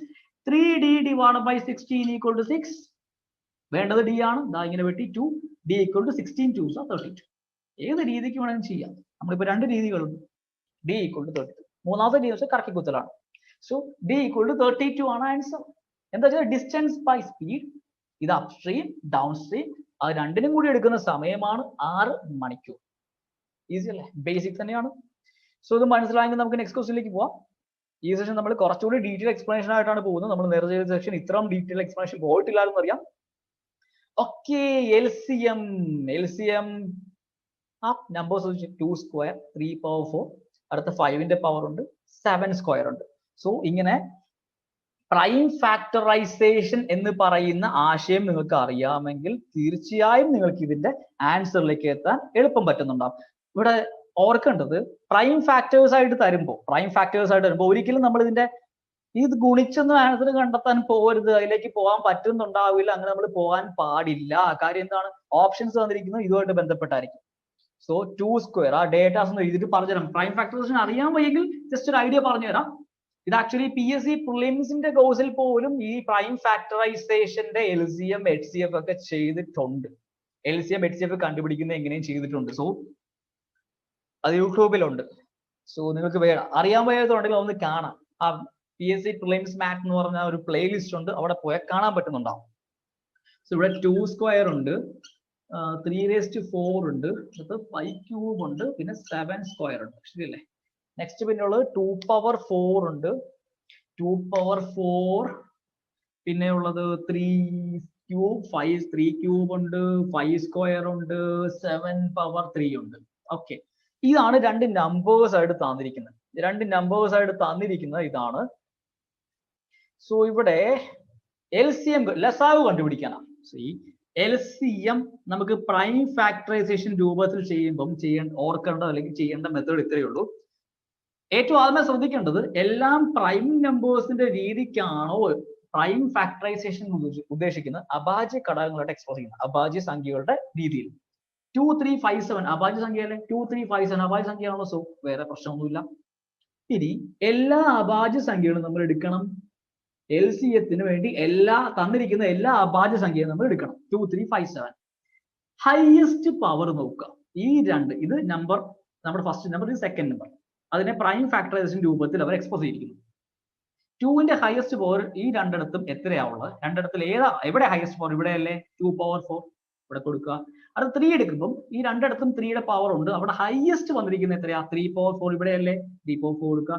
അടുത്ത 5ന്റെ നോക്കുക, ഇവിടെ 5 സ്ക്വയർ 5 ക്യൂബ് അല്ലേ. അടുത്ത 7ന്റെ നോക്കുമ്പോൾ 7 ക്യൂബ്. ഇതാണ് നമ്മുടെ ആൻസർ. ഒരിക്കലും ഇത് മൾട്ടിപ്ലൈ ഒന്നും കണ്ടുപിടിക്കേണ്ടി വരില്ല, ഇങ്ങനെയായിരിക്കും ഓപ്ഷൻ കൊടുക്കുക ഈ ചോദ്യ രൂപത്തിൽ. സോ പ്രൈം ഫാക്ടറൈസേഷൻ രീതി അറിയാമെങ്കിൽ ഇത് ഈസി ആയിട്ട് ചെയ്യാൻ പറ്റും. ഇനി ഇവിടെ HCF എങ്ങനെ നമുക്ക് കാണിച്ചു തരാം. HCF ഇനി നാളെ HCF ആണ് ഈ മോൾ ചോദിച്ചെങ്കിലോ, ചിലപ്പോൾ ഇത് കൂടാണ്ടും വേറെ നമ്പേഴ്സ് ഒക്കെ വന്നു വരാം, പക്ഷെ മൂന്നാമതൊരു നമ്പർ കൂടി ഇവിടെ വന്നു വരാം. ഇതേപോലെ തന്നെ അവിടെ നമ്മൾ ചെയ്യേണ്ടത് ഇപ്പൊ ചെയ്യാൻ പോകുന്നത് സെയിം രീതി തന്നെയാണ്. ഇവിടെ HCF നോക്കേണ്ടത് അഭാജ്യ സംഖ്യകൾ രണ്ടിടത്തും കോമൺ ആയിട്ടുള്ളത്. ഇവിടെ നോക്കി 2 എല്ലായിടത്തും ഉണ്ട്, 3 ഉണ്ട്, 5 ഉണ്ട്. സോ എല്ലാം കോമൺ ആയിട്ടുണ്ടല്ലോ, അപ്പൊ എല്ലാം എടുത്തോ. 2 × 3 × 5 7. ഇനി HCF ഹയസ്റ്റ് കോമൺ ഫാക്ടർ, ഏറ്റവും ലോവസ്റ്റ് പവർ നോക്കണം. 2ന്റെ ലോവസ്റ്റ് പവർ 2 സ്ക്വയർ, 3ന്റെ ലോവസ്റ്റ് പവർ 3 ക്യൂബ്, 5ന്റെ lowest power 5 square, 7 lowest power 7 square. HCF ൽ ലോവസ്റ്റ് പവർ, LCF ൽ ഹയസ്റ്റ് പവർ. ഇനി HCF ൽ ഈ ക്വസ്റ്റ്യനിൽ ഇപ്പൊ ഇങ്ങനെ ഉണ്ടായിരിക്കട്ടെ, 11 പവർ 3. ഓക്കെ, ഈ ക്വസ്റ്റ്യൻ 11 പവർ 3 കൂടി ഉണ്ടെങ്കിൽ LCM എടുക്കുമ്പോൾ എന്ത് ചെയ്യും? 11 പവർ 3 കൂടി ഇവിടെ വരും. HCF ൽ 2 3 5 7 നമുക്ക് എല്ലായിടത്തും വന്നിട്ടുണ്ട്. 11 ഇവിടെ ഉണ്ടോ? ഇല്ല. സോ ആ 11 നമുക്ക് ഇവിടെ എടുക്കേണ്ട ആവശ്യമില്ല. മനസ്സിലാക്കാൻ വേണ്ടിയാണ് ഒരെണ്ണം കൂടി, ഒരു നമ്പർ കൂടിയിട്ട് കാണിച്ചത്. LCM ൽ എല്ലാ അഭാജ്യ ഘടകങ്ങളും വരും, അതിന്റെ ഹയസ്റ്റ് പവർ എടുക്കണം. HCF ൽ നമുക്ക് തന്നിരിക്കുന്ന നമ്പേഴ്സ് ഒക്കെ നോക്കുക, അതില് കോമൺ ആയിട്ടുള്ള HCF ൽ കോമൺ അല്ലേ നമ്മൾ എടുക്കാറുള്ളൂ. നിങ്ങൾ ആലോചിച്ച് നോക്കിയാൽ, നിങ്ങൾ ചെയ്യുന്ന ഈ മെത്തേഡിനെ ആലോചിച്ച് നോക്കിയാൽ മതി. കോമൺ ആയിട്ട് ഉള്ള അഭാജ്യ ഘടകങ്ങൾ എടുക്കും, അതിന്റെ lowest power. Simple. So base ഒട്ടും അറിയാൻ പറ്റുന്നുണ്ടെങ്കിൽ ഇപ്പൊ കേട്ടോ മനസ്സിലാക്കണം. ഇത് അറിയാവുന്നതാണെങ്കിൽ ജസ്റ്റ് ഓടിച്ചു പോകൂ, യാതൊരു കുഴപ്പമില്ല. സോ നെക്സ്റ്റ് ക്വസ്റ്റ്യനിലേക്ക് പോവാം. അടുത്ത ക്വസ്റ്റ്യൻ LCM കഴിഞ്ഞു. Find the mensuration based. Find the area of a sector which makes 40° angle with the center of a circle having radius 21 cm. Okay, basic level question ആയിരുന്നു കേട്ടോ. ഇതും Jan 7th ഫസ്റ്റ് ഷിഫ്റ്റ് വന്ന question ആണ്. Find the area of A sector which makes 40° angle with centre radius 21 cm. So ഒരു വൃത്തം. Okay, ഇത് ആദ്യമായിട്ട് കേൾക്കുന്നതാണ്, ജസ്റ്റ് നോട്ട് ചെയ്ത് വെച്ചു, കുഴപ്പമൊന്നുമില്ല, ഡീറ്റെയിൽ ആയിട്ട് പറയുന്നില്ല, എങ്കിലും അത്യാവശ്യം വേണ്ടുന്ന കാര്യങ്ങളുണ്ടാവും. ഒരു വൃത്തം, ആദ്യമേ സെക്ടർ എന്താണെന്ന് മനസ്സിലാക്കണം. ഇതിനൊരു സെന്റർ ഉണ്ട്, റേഡിയസ് അറിയാലോ, ആരം, സെന്ററിൽ നിന്ന് ഇങ്ങോട്ടേക്കുള്ള. ഡയമീറ്റർ എന്ന് വെച്ചാൽ വ്യാസം. ഈ സെന്റർ പോയിന്റ് കൂടി കടന്നു പോകുന്ന കോഡ് എന്ന് വേണമെങ്കിൽ പറയാം, ഞാണെന്ന് വേണമെങ്കിൽ പറയാം, എന്തോ ആയിക്കോട്ടെ, അവിടെ നോട്ടെ. സോ നമുക്ക് റേഡിയസ് ഉണ്ട് 21 സെന്റിമീറ്റർ. ഇനി പറയുന്നത് സെക്ടർ. സെക്ടർ എന്ന് എത്രയേ ഉള്ളൂ, നമ്മളിപ്പോ ഇവിടുന്ന് ഒരു പോർഷൻ ഇങ്ങനെ കട്ട് ചെയ്തെടുത്ത് വെച്ചു, ഇതൊരു സെക്ടറാണ്. സോ നമുക്ക് സെക്ടേഴ്സ് ഒത്തിരി ഉണ്ടാക്കാം, എന്തോ ആയിക്കോട്ടെ, ഇത് സെക്ടറാണ്. സോ സെക്ടറിന്റെ ഏരിയ കണ്ടുപിടിക്കാനാണ് പറയുന്നത്. സെക്ടറിന്റെ ഏരിയ എങ്ങനെ കണ്ടെത്തും? സർക്കിളിന്റെ ഏരിയ കണ്ടെത്താൻ പറ്റുമോ? കണ്ടെത്താൻ പറ്റും. അതിന്റെ ഫോർമുലയുണ്ട്, പൈ ആർ സ്ക്വയർ. ഒരു പക്ഷെ പലരും കേട്ടിട്ടുണ്ടാവും, എല്ലാവർക്കും അറിയാം പൈ ആർ സ്ക്വയർ. അപ്പൊ ഈ സെക്ടറിന്റെ ഏരിയ എന്തായിരിക്കും? സെക്ടർ ഈ സർക്കിളിന്റെ തന്നെ ഒരു അടർത്തിയെടുക്കുന്ന ഭാഗമല്ലേ? യെസ്, അത് ഈ ഭാഗം ടോട്ടലിന്റെ എത്ര ഉണ്ടെന്ന് അറിഞ്ഞാൽ മതി. ഈ ടോട്ടൽ സർക്കിളിന്റെ എത്രയാണ് ഈ ഭാഗം, അതെങ്ങനെയാണ്? അതിനാണ് ഒരു സെൻട്രൽ ആംഗിൾ അവർ തന്നത്. ഈ സെൻട്രൽ മേക്ക് ചെയ്യുന്ന ആംഗിൾ സെൻട്രൽ ആംഗിൾ പോലെ ഒരു 40 ഡിഗ്രി എന്നൊരു സാധനം തന്നിട്ടില്ലേ? സർക്കിളിന്റെ ടോട്ടൽ ആംഗിൾ എത്രയാ? 360 ആണെന്ന് അറിയാമല്ലോ. ഒരു വൃത്തം ഒരു പ്രാവശ്യം നമ്മൾ റൗണ്ട് ചെയ്ത് 360, ക്ലോക്കിലൊക്കെ നമ്മൾ ഉപയോഗിക്കുന്ന ആശയമാണ് 360 ഡിഗ്രി. സോ ഈ 40 ഡിഗ്രി അല്ലേ ഇവനുള്ളൂ, അത് 360 ഡിഗ്രിയുടെ എത്ര ഭാഗാ? 9 ഒരു ഭാഗം, 1/9 പാർട്ട്. സോ ആക്ച്വലി ഫോർമുല ഇങ്ങനെയാ പറയുന്നത്, pi R square into theta by 360. എന്താണ് ഈ തീറ്റ? ഈ സെന്ററിൽ ഉണ്ടാക്കുന്ന ആംഗിളിനെയാണ് തീറ്റ കൊണ്ട് ഉദ്ദേശിക്കുന്നത്. ആര്? നമ്മുടെ സെക്ടർ. സോ ആ തീറ്റയ്ക്ക് ഇവിടെ നമ്മൾ 48 കൊടുക്കും. 40/360 എത്ര? 1/9. സോ ഇത് അറിയാമെങ്കിൽ പൈ ആർ സ്ക്വയർ എന്ന് വെച്ചാൽ പൈയുടെ വാല്യൂ നമ്മൾ ഡീഫോൾട്ട് ആയിട്ട് 22/7 എടുക്കും. അല്ലെങ്കിൽ ക്വസ്റ്റ്യൻ സെപ്പറേറ്റ് പറയണം, 3.14 എന്നുള്ളത്. ഇൻറ്റു റേഡിയസ് വന്നിട്ടുണ്ട്, ആരം 21, R square into 21 into theta by 360 1/9. എങ്ങനെ 1/9 കിട്ടുന്നത്? 40/360 സബ്സ്റ്റിറ്റ്യൂട്ട് ചെയ്തു. ഇത് ഈസി ആയിട്ട് ചെയ്യാൻ പറ്റത്തില്ലേ? ഓക്കെ, 3 കിട്ടും. ഇനി ഇത് വെട്ടിക്കളാം, 3 കിട്ടി, വെട്ടിക്കളാം 7, 22 7 154, 154 സെന്റിമീറ്റർ ആണ്. സെന്റിമീറ്റർ സ്ക്വയർ ആൻസർ വരും. മീറ്റർ ആണ് മീറ്റർ സ്ക്വയർ. എന്താണ് യൂണിറ്റ്? സ്ക്വയർ വരാൻ കാരണം ഏരിയ ആണ്. കിട്ടിയില്ലേ? ഇനി സർക്കിളിന്റെ ഏരിയ കണ്ടുപിടിക്കാൻ പറഞ്ഞല്ലോ. ഈ ക്വസ്റ്റ്യൻ കണ്ടുപിടിക്കാൻ പറ്റും. ഇപ്പൊ ഉദാഹരണം, ഒരു സെക്ടർ ഉണ്ട്, ഒരു സർക്കിളിൽ ഒരു സെക്ടർ ഉണ്ട്. ആ സെക്ടറിന്റെ ഏരിയ 154 സെന്റിമീറ്റർ സ്ക്വയർ ആണ്. ഈ സെക്ടർ സർക്കിളിന്റെ സെൻട്രൽ ആംഗിൾ 40 ഡിഗ്രി മേക്ക് ചെയ്യും. അങ്ങനെയാണെങ്കിൽ ആ സർക്കിളിന്റെ ഏരിയ ചോദിച്ചാൽ, വേറെ റേഡിയസ് ഒന്നും തന്നിട്ടില്ല, ഈസി ആയിട്ട് ചെയ്യാൻ പറ്റത്തില്ലേ? സി ഇത് 9 ഈ ടോട്ടൽ ഏരിയയുടെ 1/9 പാർട്ടാണ് 154. ജസ്റ്റ് അറിയാൻ വേണ്ടി പറഞ്ഞത്. നാളത്തെ ക്വസ്റ്റ്യൻ ഇങ്ങനെ ആണെങ്കിൽ നമുക്ക് ചെയ്യാൻ പറ്റുമല്ലോ, കാരണം ഇതിൽ നിന്ന് കണക്ട് ചെയ്യാൻ പറ്റുന്ന, അല്ലാണ്ട് വേറെ ആശയങ്ങളുണ്ടോ? അതൊന്നും ഇപ്പൊ പോകുന്നില്ല. സി ഈ സെക്ടറിന്റെ ഏരിയ 154 ആണെങ്കിൽ ആ ടോട്ടൽ സർക്കിൾ 40 ഡിഗ്രി ആണ് മേക്ക് ചെയ്യുന്ന ആംഗിൾ എങ്കിൽ അത് ആക്ച്വലി 1/9 പാർട്ടാണ്. 9 ഒരു ഭാഗമാണ് 154. കണ്ടുപിടിക്കേണ്ടത് 9 ഭാഗം എത്ര. നാളെ റേഡിയസ് തരാണ്ട് ഇങ്ങനെ ചോദ്യം പറയുന്നെങ്കിൽ ചെയ്താൻ പറ്റില്ലേ? മൾട്ടിപ്ലൈ 9 4 36, 9 5 45, 45 plus 3 48, 4 13 1386 ആൻസർ ആയില്ലേ? സോ കണക്ട് ചെയ്ത് ഇങ്ങനെ നമുക്ക് പഠിക്കാൻ പറ്റും. വേറെയും ആശയങ്ങളൊക്കെ ഉണ്ട്, അത്രയും ഡീപ്പായിട്ട് പോയാൽ നമ്മുടെ സെഷൻ ഭയങ്കര ലെങ്ത് ആയി പോകും. സോ അങ്ങനെയെങ്കിൽ നെക്സ്റ്റ് ക്വസ്റ്റ്യനിലേക്ക് പോവാം. Next question, √3 tan 2 theta minus 3 equal to 0, theta equal to. So ഇവിടെ നമുക്ക് ട്രിഗ്നോമെട്രി ആണ് വീണ്ടും വന്നിരിക്കുന്നത്. √3 tan 2 theta, √3 tan 2 theta minus 3 equal to 0, തീറ്റയുടെ വാല്യൂ കണ്ടെത്താം. ഓക്കെ, സോ ഇതെങ്ങനെ ചെയ്യും? ട്രിഗ്നോമെട്രി ഓൾറെഡി പ്രാക്ടീസ് ചെയ്തവർക്ക് ഈസി ആയിട്ട് ചെയ്യാൻ പറ്റുന്നത് കാണുമ്പോൾ മനസ്സിലാക്കാം. എന്ത് ചെയ്യും? -3 അപ്പുറത്തേക്ക് കൊണ്ടുപോകും. അപ്പൊ √3 tan 2 theta, tan 2 theta equal to 3. ഇനി tan 2 theta വാല്യൂയിലേക്ക് നമുക്ക് പോകാൻ പറ്റും. എങ്ങനെയാ? tan 2 theta equal to 3 divided by √3. എന്ത് ചെയ്തു? ഈ √3 അത് ഇങ്ങോട്ട് താഴത്തേക്ക് കൊണ്ട് നമ്മൾ നമ്പേഴ്സിനെയൊക്കെ ഒരുമിച്ച് കൊണ്ടുവരാൻ പോകും. കാരണം തീറ്റയുടെ വാല്യൂ കിട്ടണമെങ്കിൽ നമുക്ക് ഇവിടെ ഒരു സംഖ്യ കിട്ടിയാൽ എളുപ്പമായിരിക്കും. 3/√3 അതിനെങ്ങനെ സിംപ്ലിഫൈ? ഇതൊരു ഇറാഷണൽ നമ്പറാണ്. ഇറാഷണൽ നമ്പേഴ്സിനെ റാഷണലൈസ് ചെയ്യുന്നത് അറിയാലോ. √3 ഇൻറ്റു √3 ഇവിടെ ചെയ്യാം. അപ്പൊ ഇവിടെ ഇൻറ്റു √3, സോറി അങ്ങനെ ചെയ്യാം. അല്ലെങ്കിൽ 3 ഇപ്പൊ എഴുതിയ കറക്റ്റ് ആയിരുന്നു കേട്ടോ. 3 √3 ഇൻറ്റു √3 എന്ന് കാണാമല്ലോ. ഇങ്ങനെ ചെയ്യുന്നതാണ് കുറച്ചുകൂടി എളുപ്പത്തിൽ ചിലപ്പോൾ മനസ്സിലാവും. 3 എന്ന് വെച്ചാൽ √3 ഇൻറ്റു √3 ശരിയല്ലേ? √3 ഇൻറ്റു √3 ചെയ്താൽ ആൻസർ 3 വരില്ലേ? സോ ഇതിനെ ഇങ്ങനെ എക്സ്പ്രസ് ചെയ്താൽ ഇങ്ങനെ വെട്ടിപ്പോയിട്ട് ആൻസർ √3 കിട്ടും. സോ ഇതിന്റെ ആൻസർ എന്ത് വരും? √3 എന്ന് വരും. So tan 2 theta √3. ഇനി തീറ്റയുടെ വാല്യൂ എങ്ങനെ കണ്ടുപിടിക്കുമെന്ന് ഇപ്പോഴും സംശയം ഉണ്ടെങ്കിൽ ടാനിന്റെ ഏത് ആംഗിളിലാണ് √3 വരുന്നതെന്ന് അറിയാവോ? അത് അറിയാമെങ്കിൽ ആൻസറിലേക്ക് എത്താൻ പറ്റും.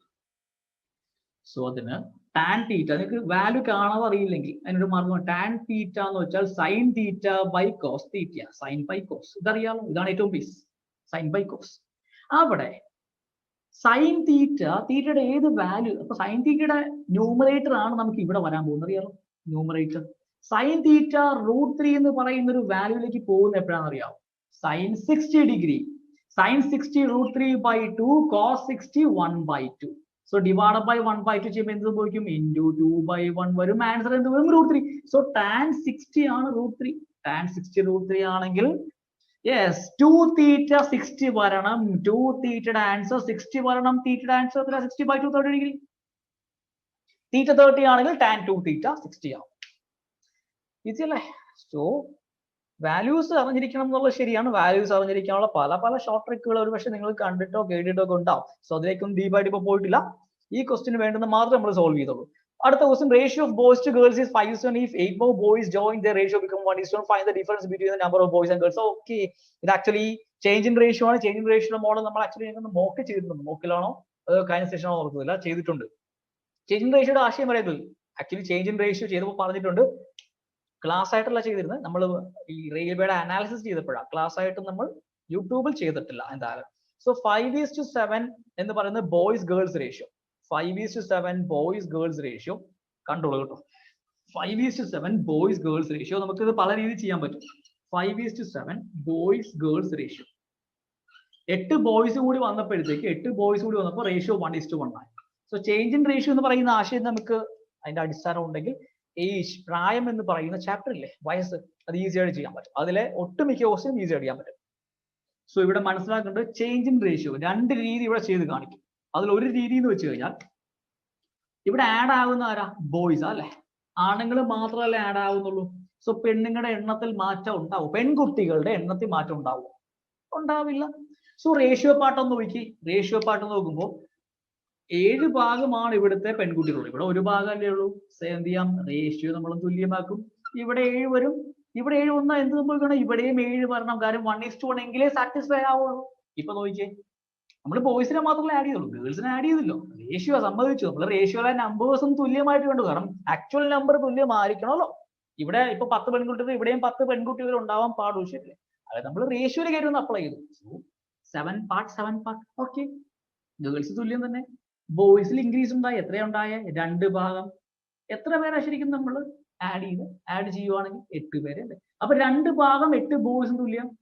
കണ്ടുപിടിക്കട്ടെ ഇവിടെ നമ്മളെ വ്യത്യാസം എത്രയാ? 2 ഭാഗം തന്നെ. ആൻസർ 8 ആണ്. ആൻസർ 8 ആണ്. ഇനി അതല്ലെങ്കിൽ ബോയ്സിന്റെയും ഗേൾസിന്റെ എണ്ണം കണ്ടുപിടിക്കണമെങ്കിൽ എങ്ങനെ കണ്ടുപിടിക്കും? 2 ഭാഗം 8, 1 ഭാഗം 4, 1 പാർട്ട് 4.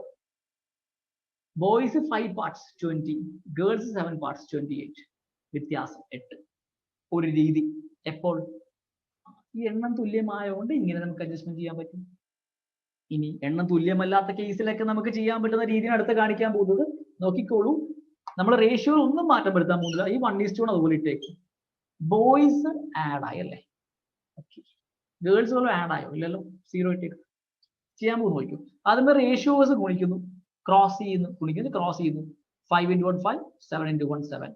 വ്യത്യാസം, ക്രോസ് ചെയ്ത വ്യത്യാസം നമ്മൾ നേരത്തെ സംസാരിച്ചിട്ടുള്ളതാണ്. ആ മോക്കിന്റെ സൊല്യൂഷൻ എടുത്ത് നോക്കും. മോക്ക് ടെസ്റ്റിൽ റെയിൽവേയുടെ ഒഫീഷ്യൽ വെബ്സൈറ്റിൽ വന്ന മോക്ക് ടെസ്റ്റിൽ RRB NTPC അതിൽ ഈ ഒരു മോഡൽ ചോദ്യം ഉണ്ടായിരുന്നു.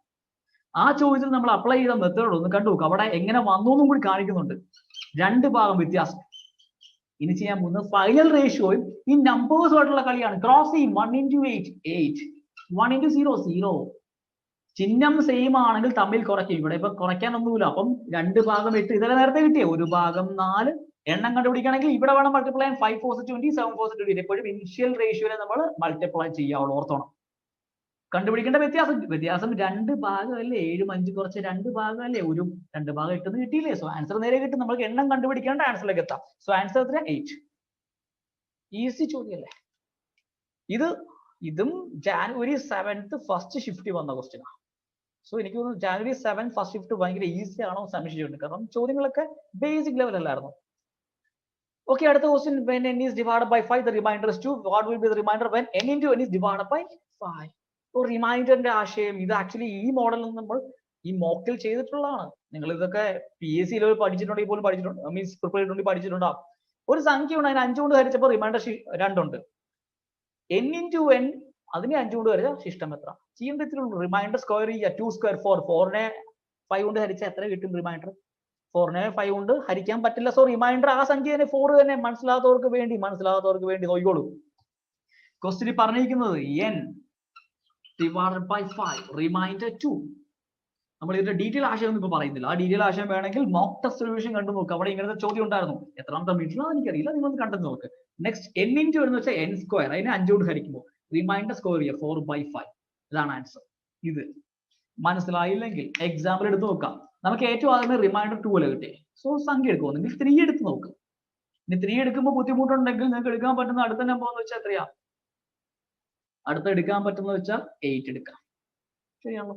3യെ 5 കൊണ്ട് ഡിവൈഡ് ചെയ്താൽ, സോറി 3 അല്ല, ക്ഷമിക്കണം, റിമൈൻഡർ 2 അല്ലേ. 2യെ 5 കൊണ്ട് 2 എടുക്കുക, ക്ഷമിക്കണം 2 ആണ്. 2നെ 5 കൊണ്ട് ഡിവൈഡ് ചെയ്താൽ റിമൈൻഡർ 2 കിട്ടും. അടുത്ത നമുക്ക് 7നെ 5 കൊണ്ട് ഡിവൈഡ് ചെയ്താൽ റിമൈൻഡർ 2. ഏത് വേണം എടുത്തോ. ഇനി n into n എന്ന് വെച്ചാൽ ഈ നമ്പറിന്റെ സ്ക്വയർ. സോ 2 സ്ക്വയർ 4, 4നെ 5 കൊണ്ട് ഡിവൈഡ് ചെയ്താൽ റിമൈൻഡർ 4. 7 എടുത്ത് 7 സ്ക്വയർ 49, 49നെ 5 കൊണ്ട് ഡിവൈഡ് ചെയ്താൽ റിമൈൻഡർ എത്ര? 4. സെയിം തന്നെ വന്നില്ലേ? സോ അങ്ങനെ നമ്പർ എടുത്ത് വേണമെങ്കിൽ അസ്യൂം ചെയ്യാം. ഓക്കെ, റിമൈൻഡർ കേസിൽ. സോ ആൻസർ എത്ര? ഇവിടുത്തെ ആൻസർ 4 ആണ്. ആൻസർ 4. ആൻസർ 4 ആണ്. സോ ഈസി ക്വസ്റ്റ്യൻ ആണ് നല്ലത്. സോ ഇതുപോലത്തെ ബേസിക് ലെവലൊക്കെ ചോദിക്കുന്നുണ്ട്. പക്ഷെ ഓൾറെഡി എഴുതി കഴിഞ്ഞാൽ കാണുന്നുണ്ടെങ്കിൽ നിങ്ങൾക്ക് ഇനി പാടുള്ള ഷിഫ്റ്റ് ആണെന്നൊക്കെ വിചാരിച്ചാൽ പേടിക്കൊന്നും വേണ്ട കേട്ടോ. ഇങ്ങനത്തെ ക്വസ്റ്റ്യൻ ഒന്നും വന്നിട്ടില്ല എന്നൊക്കെ പറഞ്ഞ് പേടിക്കണ്ട. ഇങ്ങനത്തെ ക്വസ്റ്റ്യൻ ചോദിച്ചിട്ടുണ്ട്, പാടുള്ള ക്വസ്റ്റ്യൻ വന്നിട്ടുണ്ടെങ്കിൽ അതൊക്കെ നമുക്ക് ചെയ്യാൻ പറ്റുന്നേ, പേടിക്കണ്ട. What least number should be added to largest 3-digit number to make it a perfect square? Option വെച്ച് ചെയ്യാൻ പറ്റുന്നതായിരിക്കാം, അല്ലാണ്ടും ചെയ്യാം. ഇതും ബേസിക് ലെവലാണ്. What least number should be added to the largest 3-digit number to make it a perfect square? So അതിന് നമുക്ക് largest 3-digit number എത്രയാണെന്ന് അറിയാലോ. ലാർജസ്റ്റ് 3-digit നമ്പർ എത്രയാ? 999. ശരിയല്ലേ? 999 നമുക്ക് അറിയാവുന്ന ഏറ്റവും ലാർജസ്റ്റ് 3-digit എണ്ണൽ സംഖ്യ. ഇതിന്റെ കൂടെ ഏത് ചെറിയ സംഖ്യ കൂട്ടിയാൽ നമുക്കൊരു പൂർണ്ണ വർഗ്ഗം കിട്ടുന്ന ആദ്യമേ മനസ്സിലാക്കേണ്ടത്. 999 999 ഒരു പൂർണ്ണ വർഗ്ഗം പെർഫെക്റ്റ് സ്ക്വയർ ആണോ എന്നാ. പെർഫെക്റ്റ് സ്ക്വയർ അല്ലെന്ന് ഒരു പക്ഷേ നിങ്ങൾക്ക് അറിയാമെങ്കിൽ ഈസി ആയിട്ട് ചെയ്യാം. പെർഫെക്റ്റ് സ്ക്വയർ ആണെങ്കിൽ 0 കൂട്ടിയാവും എന്ന് പറയാം. സോ ഇതിന്റെ അടുത്ത് വരുന്ന പെർഫെക്റ്റ് സ്ക്വയർ ഏതാണെന്നറിയോ? 1024 ആ. അതിലേക്ക് എത്തുന്നെങ്കിൽ വെച്ചാൽ 30 സ്ക്വയർ 900 ആ, 31 സ്ക്വയർ എത്രയാണ്? 961 ആ, 32 സ്ക്വയർ 1024 ആ. ഇത് കാണാതെ പഠിച്ചു വെക്കുന്നല്ലോ കേട്ടോ. ബൈ പ്രാക്ടീസ് നമുക്ക് വന്നോളൂ. സോ നമുക്ക് വേണ്ടത് 1024ലേക്ക് എത്തണ്ടേ. എന്ത് ചെയ്യണം? 25 കൂട്ടിയാൽ പോരെ? ഒന്നുകൂടി കൂട്ടി 1000 വന്നു, പിന്നെ 20 കൂട്ടണം. അപ്പൊ 25 കൂട്ടിയ answer. So easy number 25. Easy question, വെറും ഈസി ക്വസ്റ്റ്യൻ അല്ലേ. വിത്തിൻ സെക്കൻഡ്സ് നമുക്ക് ചെയ്യാൻ പറ്റും. സോ അങ്ങനെയെങ്കിൽ നെക്സ്റ്റ് ക്വസ്റ്റ്യനിലേക്ക് പോവാം. നെക്സ്റ്റ് ക്വസ്റ്റ്യൻ ഇത് തീരെ സിമ്പിൾ ആണെന്ന് തോന്നുന്നത് കുഴപ്പമില്ല. നമുക്ക് നെക്സ്റ്റ് സെഗ്മെന്റ് വരുമ്പോഴത്തേക്ക് കുറച്ചുകൂടി കട്ടയുള്ള ക്വസ്റ്റ്യൻസിലേക്ക് വരാം. The price of an article decrease by 20% every year after 2 years is the price is 48,000. Find the actual price. Okay, വർഷം തോറും 20% വില കുറയുന്ന ഒരു വസ്തു കൊണ്ട് വർഷം തോറും 20% കുറയുന്നു. 2 വർഷങ്ങൾക്ക് ശേഷമുള്ള വില 48,000. സക്സസീവ് പെർസെന്റേജ് ആശയം 20%. നമ്മൾ ചെയ്യാൻ പോകുന്നത് റേഷ്യോ രീതി 1/5. സോ 5 എന്നുള്ളത് കുറയാണ്, 4 ആയി. 2 വർഷം അല്ലേ? സോ 2 പ്രാവശ്യം 4 ആയി. സക്സസീവ് എന്ത് ചെയ്യും? മൾട്ടിപ്ലൈ 16 പാർട്സ്, ഇവിടെ 25 പാർട്സ്. കണ്ടുപിടിക്കുന്നത് എന്താണ്? അതിന്റെ ആക്ച്വൽ വില എന്ന് വെച്ചാൽ ഇത് 25 പാർട്സ് ആണ് കണ്ടുപിടിക്കുന്നത്. തന്നിരിക്കുന്നപ്പോൾ 16 പാർട്സ് എന്ന് മനസ്സിലാക്കണം. 16 പാർട്സ് എത്രയാണ്? 48,000. ഒരു ഭാഗം എത്രയാ? 3,000. എങ്ങനെ കിട്ടി? 48,000 divided by 60 is 3,000. കണ്ടുപിടിക്കേണ്ടത് 25 പാർട്സ്. 25 to 3,000. 25 is 75. 3,075. ഈസി അല്ലേ? ഈസി ആയിട്ട് ചെയ്യാം. ഇനി ഈ മെത്തേഡ് ഫോളോ ചെയ്യാത്ത ആൾക്കാരെ സംബന്ധിച്ച് ചെയ്യാൻ പോകുന്നതായിരിക്കും. ഓക്കെ, ആക്ച്വൽ വില എക്സ്, അതിന്റെ 20% കുറഞ്ഞു. അപ്പൊ 80/100 into 80/100 ഈസ് ഈക്വൽ ടു തന്നിരിക്കുന്ന 48,000. ഇവിടുന്ന് എക്സ് കണ്ടുപിടിക്കാൻ ഈ 100 മുകളിലേക്ക് 80 താഴത്തേക്ക് വരുന്നുണ്ടോ ഇവിടെ? സോ ആ സാധനം തന്നെ ഇവിടെ നമ്മൾ ചെയ്തിരിക്കുന്നത്, വേറെ വ്യത്യാസമൊന്നുമില്ല. ഇതിനെ വെട്ടിച്ചെറുതാക്കി ഇവിടെ എന്ത് വരും? 4/5. സോ 48,000 into 25 divided by 16 വരും. 48,000 16 കൊണ്ട് ഡിവൈഡ് ചെയ്തു, 3,000 കിട്ടി. അടുത്തത് 25 കൊണ്ട് മൾട്ടിപ്ലൈ ചെയ്തു. അത് തന്നെ ഇവിടെ വരാൻ പോകുന്നത് സെയിം തന്നെ. സോ ഇത് തന്നെയാണ് ഇവിടെ വന്നിരിക്കുന്നത്. പക്ഷേ ഇത് റേഷ്യോ രീതിക്ക് ചെയ്യുന്നേ ഉള്ളൂ. സക്സസീവ് ആകുമ്പോൾ എന്ത് ചെയ്യണം? ഈ 5 4 ആയ എങ്ങനെയാണ്? ഡിക്രീസ് ആണ്. 5 ഭാഗം അടിസ്ഥാനം, അത് 4 ഭാഗമായി. കാരണം 5ന്റെ 20% 1 ആണ്. 2 വർഷമായതുകൊണ്ട് നമ്മൾ 2 വർഷം, 3 ആണെങ്കിൽ 3 വർഷം എഴുതി, 4 ആണെങ്കിൽ 4 വർഷം എഴുതണം. അപ്പൊ അത്രയും കുടിക്കേണ്ടി വരുന്നുള്ളൂ. ഇതിന്റെ ആശയമാണ് നമ്മൾ കോമ്പൗണ്ട് ഇൻട്രസ്റ്റ് സംസാരിച്ചത്. പ്രിൻസിപ്പൽ എമൗണ്ട് റേഷ്യോ തരുമ്പോൾ 2 വർഷമാണെങ്കിൽ റേറ്റ് കണ്ടുപിടിക്കാൻ സ്ക്വയർ റൂട്ട്, 3 വർഷമാണെങ്കിൽ ക്യൂബ് റൂട്ട്, 4 വർഷമാണെങ്കിൽ ഫോർത്ത് റൂട്ട് എന്നൊക്കെ പറഞ്ഞില്ലേ? അങ്ങനെ പറഞ്ഞൊരു ചോദ്യം നമ്മൾ നേരെ ചെയ്തിട്ടുണ്ട് എപ്പോഴാ? കഴിഞ്ഞ അനാലിസിസ് സെഷനിൽ. സോ അതൊക്കെ വന്നത് സക്സസീവ് പേഴ്സന്റെ ആശയത്തിൽ നിന്നാണ്. സോ അങ്ങനെയെങ്കിൽ നെക്സ്റ്റ് ക്വസ്റ്റിലേക്ക് പോവാം. Next question P equal to 2 minus root 3, Q equal to 2 plus root 3, P by Q. വീണ്ടും ഇതും Jan 7th ഫസ്റ്റ് ഷിഫ്റ്റ് വന്ന ക്വസ്റ്റ്യൻ ആണ്. So P equal to 2 minus root 3, Q equal to 2 plus root 3 കണ്ടുപിടിക്കേണ്ടത് P by Q. Easy അല്ലേ? ഇതും ഈസിയാണ്, അറിയാൻ വയ്യാത്തവർ ശ്രദ്ധിച്ചോളൂ, ബോർഡിലേക്ക് നോക്കിക്കോളൂ. P by Q കണ്ടുപിടിക്കണം എന്ന് പറഞ്ഞാൽ നേരെ എടുത്ത് apply ചെയ്തപ്പോഴേ 2 minus root 3 divided by 2 plus root 3. ഇതിനെ എങ്ങനെ ചെയ്യുന്നതായിരിക്കും അല്ലേ? താഴെ കിടക്കുന്ന ആൾ നോക്കി, എന്താണ് ഇത്? ഇറാഷണൽ നമ്പേഴ്സിന്റെ ഫോം എടുക്കുന്നത്. ഇറാഷണൽ നമ്പേഴ്സ് ഡിനോമിനേറ്റർ വന്നാൽ റാഷണലൈസ് ചെയ്യാന്ന് പറയും. എന്ന് വെച്ചാൽ ഒന്നുമില്ല, ഇവിടെ പ്ലസ് ആണെങ്കിൽ മൈനസ് ഇട്ടിട്ട് നമ്മൾ ഈ സംഖ്യ എഴുതണം. Into 2 minus root 3. അപ്പൊ ഇവിടെ എന്ത് ഗുണിക്കുന്നു? അത് ഇവിടെയും ഗുണിക്കും, അറിയാലോ. 2 minus root 3 ഇവിടെയും ഗുണിച്ചു. എന്തിനാ? ഇത് റാഷണലൈസ് ചെയ്യാൻ. ഇതിപ്പോ എന്ത് form? a plus b into a minus b എന്ന് വരും. a square minus b square. a square എന്ന് വെച്ചാൽ a2 ആണ്. a square 4 minus b square. b എത്ര? root 3. root 3 സ്ക്വയർ ചെയ്ത് 3 കിട്ടും. 4 minus 3 1. സോ ഡിനോമിനേറ്റർ എന്തായി മാറും? ഡിനോമിനേറ്റർ 1 ആയിട്ട് മാറുന്നുണ്ടാവും. ഡിനോമിനേറ്റർ പിന്നെ കാണേണ്ടി വരത്തില്ല റാഷണലൈസ് ചെയ്യുമ്പോൾ. എപ്പോഴും 1 ആയി മാറുന്നില്ല കേട്ടോ, പക്ഷെ നമുക്ക് റാഷണൽ നമ്പർ കിട്ടാൻ വേണ്ടി ഇങ്ങനെ ചെയ്യുന്നത്. 99% കേസിലും കോമ്പറ്റേറ്റീവ് എക്സാമിൽ നമുക്ക് ഇവിടെ 1 വരുന്നതായിരിക്കും വരുന്നത്, പക്ഷെ അല്ലാത്തത് ഉണ്ടാകും കേട്ടോ. അതുകൊണ്ട് ഒന്ന് മൈൻഡിൽ കാൽക്കുലേറ്റ് ചെയ്ത് നോക്കിയേക്കണം. സോ ഇവിടെ ഗുണിച്ച ഫാക്ടർ വെച്ച് നമ്മൾ മുകളിലും ഗുണിച്ചിട്ടുണ്ട്. അപ്പൊ 2 minus root 3 into 2 minus root 3 എന്ന് വെച്ചാൽ 2 minus root 3 hot square a minus b hot square a square 4 plus b square 3 minus 2ab 2 2 4 4 root 3. Answer 7 minus 4 root 3. വേറെ ഒന്നും ചെയ്യാനില്ല. P by Q ന്റെ ആൻസർ 7 minus 4 root 3. ഈസി അല്ലേ? C P by Q എഴുതി, Q ആണ് താഴെ വന്നത്. Rationalise ചെയ്യാൻ വേണ്ടി എന്ത് ചെയ്തു? ഇവിടെ പ്ലസ് ആണെങ്കിൽ അതിന്റെ കോൺജുഗേറ്റ് എടുക്കുക, പക്ഷേ പ്ലസ് ആണെങ്കിൽ മൈനസ് ഇട്ട് എടുക്കുക. 2 minus root 3. അത് ഇവിടെ താഴെയും ഗുണിച്ചു കൊടുത്താൽ മുകളിലും ഗുണിച്ചു കൊടുക്കാം. താഴെ എന്താണോ ചെയ്യുന്ന ഓപ്പറേഷൻ അത് മുകളിലും ചെയ്യാം. സോ താഴത്തെ എന്തായി 1 ആയിട്ട് മാറി, ബാക്കി 2 minus root 3 whole square. So answer ആയി. സോ അത് മനസ്സിലായെങ്കിൽ നമുക്ക് നെക്സ്റ്റ് ക്വസ്റ്റ്യനിലേക്ക് പോവാം. നെക്സ്റ്റ് ക്വസ്റ്റ്യനിലേക്ക് പോകുന്നു. Next question A candidate who scores 65% marks fails by 20 marks, while another candidate who scores 80% marks scores 5% more than the passing mark. Find the maximum marks. ഇതും Jan 7th തന്നെ ചോദിച്ച ക്വസ്റ്റ്യൻ ആണ്. So ഇത് actually പെർസെന്റേജിന്റെ ആശയമാണ്. ഒരു പക്ഷേ ഇങ്ങനത്തെ ചോദ്യങ്ങൾ നിങ്ങൾ കണ്ടിട്ടുണ്ടാവണം. 65% മാർക്സ് ഒരു പരീക്ഷ ലഭിച്ച കുട്ടി 20 മാർക്കിന് തോറ്റു. അടുത്തത് 80% മാർക്ക് ലഭിച്ച കുട്ടി ജയിക്കാൻ വേണ്ടുന്നേക്ക് 5% മാർക്ക് ലഭിച്ചു. അങ്ങനെയെങ്കിൽ മാക്സിമം മാർക്സ് ചോദിക്കാം, പാസിംഗ് മാർക്ക് ചോദിക്കാം, എന്ത് വേണമെങ്കിലും ഇവിടെ ചോദിക്കാം കേട്ടോ. ഓക്കെ, ഇത് ഈസി ക്വസ്റ്റ്യൻ ആണ്, സാധാരണ ചെയ്യുന്നേക്കാൾ എളുപ്പമാണ്. 65% മാർക്ക് ലഭിച്ച കുട്ടി 20 മാർക്ക് തോറ്റു. ഓക്കെ, എത്ര മാർക്ക് ഉണ്ടെന്ന് നമുക്കറിയില്ല. 80% അതേ പരീക്ഷയ്ക്ക് 80% മാർക്ക് ലഭിച്ച കുട്ടി ജയിക്കാൻ വേണ്ടുന്നേക്കാൾ 5% അധികം ലഭിച്ചു. എന്ന് പറഞ്ഞാൽ ജയിക്കാൻ വേണ്ടുന്ന എത്ര ശതമാനം? 80% കിട്ടിയപ്പം ജയിക്കാൻ വേണ്ടുന്നേക്കാൾ 5% കിട്ടിയത് 75%. ഇവിടെ ജയിക്കാന്ന് വെച്ചാൽ ക്വാളിഫൈ എന്ന് വെച്ചാൽ കേട്ടോ. നമ്മൾ സാധാരണ ഇപ്പൊ എക്സാംസ് ഒക്കെ എഴുതുമ്പോൾ, കോമ്പറ്റേറ്റീവ് എക്സാം എഴുതുമ്പോഴത്തേക്ക് അവിടെ നമുക്ക് ഒരു മിനിമം സ്കോർ ഒക്കെ പറയല്ലേ, അതാണ് ഇവിടെ ശ്രദ്ധിപ്പിച്ചു. സോ 75% നമുക്ക് ഇവിടെ പാസ് ആവാൻ, സെലക്ട് ആവാൻ വേണ്ടത്. എത്ര ഇനി പോകേണ്ടത്? ഫസ്റ്റ് ആള് 65% കിട്ടിയ ആള് 20 മാർക്കിന് തോറ്റു. അയാൾക്ക് 75% മാർക്ക് കിട്ടണമെങ്കിൽ എത്ര മാർക്ക് കൂടണമായിരുന്നു? 65% കിട്ടിയ ആൾ 75% എത്തിയിരുന്ന് ജയിക്കുമായിരുന്നില്ലേ? 20 മാർക്ക് കൂടി കിട്ടിയാൽ പോലെ, കാരണം 20 മാർക്കിലും തോറ്റി. അപ്പൊ ഇവര് തമ്മിലുള്ള ശതമാന വ്യത്യാസമാണ് 20 മാർക്ക്. സോ 10% 20 വരും. ഈസി അല്ലേ? 100% മാക്സിമം മാർക്സ്. എത്രയാ? 20, ഒരു 0 കൂടി 200. ഇനി 75% അത് കണ്ടുപിടിക്കാൻ അറിയാലോ. പാസിംഗ് മാർക്ക് ആണെങ്കിൽ അത് അറിയാലോ. ഓക്കെ, ഏറ്റവും ബേസിക് ക്വസ്റ്റ്യൻ. ഈ സാധാരണ ഈ മോഡൽ ഒരു പക്ഷെ കണ്ടിരിക്കുന്നതായിരിക്കും. 80% മാർക്ക് ലഭിച്ച കുട്ടി ജയിക്കാൻ വേണ്ടുന്നേക്കാൾ എത്രയാ പറയാ, ഇപ്പോ ജയിക്കാൻ വേണ്ടുന്നതിനേക്കാൾ 10 മാർക്ക് അധികം ലഭിച്ചു. ഇങ്ങനെയായിരിക്കും സാധാരണ നിങ്ങൾ കണ്ടിട്ടുള്ള, അല്ലെങ്കിൽ സാധാരണ ചോദിക്കുന്ന മോഡൽ. ഒരു പരീക്ഷയിൽ 65% മാർക്ക് കിട്ടിയ കുട്ടി 20 മാർക്ക് തോറ്റു. മറ്റൊരു കുട്ടി അതേ പരീക്ഷയിൽ 80% മാർക്ക് നേടിയപ്പോൾ ജയിക്കാൻ വേണ്ടുന്നതിനേക്കാൾ 10 മാർക്ക് അധികം ലഭിച്ചു. അങ്ങനെയെങ്കിൽ പാസിംഗ് മാർക്ക് എത്ര, അല്ലെങ്കിൽ ടോട്ടൽ മാർക്ക് എത്ര ചോദിച്ചാൽ എങ്ങനെ ചെയ്യും? സോ ഇവർ തമ്മിലുള്ള ശതമാന വ്യത്യാസം 15% ഈക്വൽ ടു, ഇവർ തമ്മിലുള്ള വ്യത്യാസം എന്ന് പറഞ്ഞെടുക്കുമ്പോൾ ഓർക്കേണ്ടത് തമ്മിൽ കൂട്ടുന്നു. എന്തുകൊണ്ടാ? ജയിക്കാൻ വേണ്ടുന്ന 80 ആണെന്ന് ഇരിക്കട്ടെ, ഒരു എക്സാമ്പിൾ. 20 മാർക്ക് തോറ്റു, 60. 10 മാർക്ക് അധികം ഉണ്ട്, എത്രയാ? 90. എത്രയാ വ്യത്യാസം? 30. തമ്മിൽ കൂട്ടി. അതൊന്നും ഓർക്കാൻ പറ്റില്ലെങ്കിൽ നിങ്ങളൊരു നമ്പർ ലൈൻ അസ്യൂം ചെയ്ത് പാസിംഗ് മാർക്ക് ഇങ്ങോട്ട് ജയിച്ചു, ഇങ്ങോട്ട് പാസിംഗ് മാർക്ക് അധികം, ഇങ്ങോട്ട് തോക്കുന്നത്. സോ 10 മാർക്ക് അധികം, 20 മാർക്ക് കുറവ്, നെഗറ്റീവ് അല്ലേ? ഇങ്ങോട്ട് പോകുമ്പോൾ പാസിംഗ് മാർക്കിന്റെ അപ്പുറത്തും ഇപ്പുറത്തും ആണെങ്കിൽ തമ്മിൽ കൂട്ടും. പാസിംഗ് മാർക്കിന്റെ ഒരേ സൈഡിൽ രണ്ടുപേരും തമ്മിൽ കുറയ്ക്കും. ഇനി പാസിംഗ് മാർക്കിന്റെ ഈ സൈഡിലാണ് രണ്ടുപേരും വരുന്നെങ്കിൽ അവിടെയും കുറയ്ക്കും. അപ്പുറത്തും ഇപ്പുറത്തും ആണെങ്കിൽ കൂട്ടും. രണ്ട് ധ്രുവങ്ങളാണ് ഈ കൂട്ടും നിർത്താൻ മതി. സോ അവിടെ 15% 30 കണ്ടുപിടിക്കേണ്ട 100%, 1% 2, 100% 200 അങ്ങനെയും കണ്ടെത്താൻ പറ്റും. ഇതാണ് നോർമൽ ചോദിക്കാനുള്ള മോഡൽ. സോ ഏകദേശം ഈ സെഷനിലെ ക്വസ്റ്റ്യൻസ് എല്ലാം ഇപ്പൊ തീർന്നിട്ടുണ്ടാവും തോന്നുന്നു. ഇതായിരിക്കും ലാസ്റ്റ് ക്വസ്റ്റ്യൻ. യെസ്, ഇതാണ് ലാസ്റ്റ് ക്വസ്റ്റ്യൻ. സോ നമ്മളിപ്പോ കണ്ടിരിക്കുന്ന കൂടുതലും ഇന്നിപ്പോ കണ്ട ക്വസ്റ്റ്യൻസ് ഒത്തിരി വെറൈറ്റി ഉണ്ടെന്ന് പറയാൻ പറ്റില്ല. പക്ഷേ കോമ്പൗണ്ടേഴ്സ് എന്നുള്ള ചോദ്യം ഉണ്ടായിരുന്നു. പിന്നെ geometry based, trigonometry based questions ഒരു പക്ഷേ കാണുന്നുണ്ടാവും. അതുപോലെ സിംപ്ലിഫിക്കേഷൻ മോഡൽ ഒരു പക്ഷേ ചിന്തിക്കാൻ സാധ്യത ഇല്ലാത്ത മോഡൽ ചിലപ്പോൾ കണ്ടിട്ടുണ്ടാവും.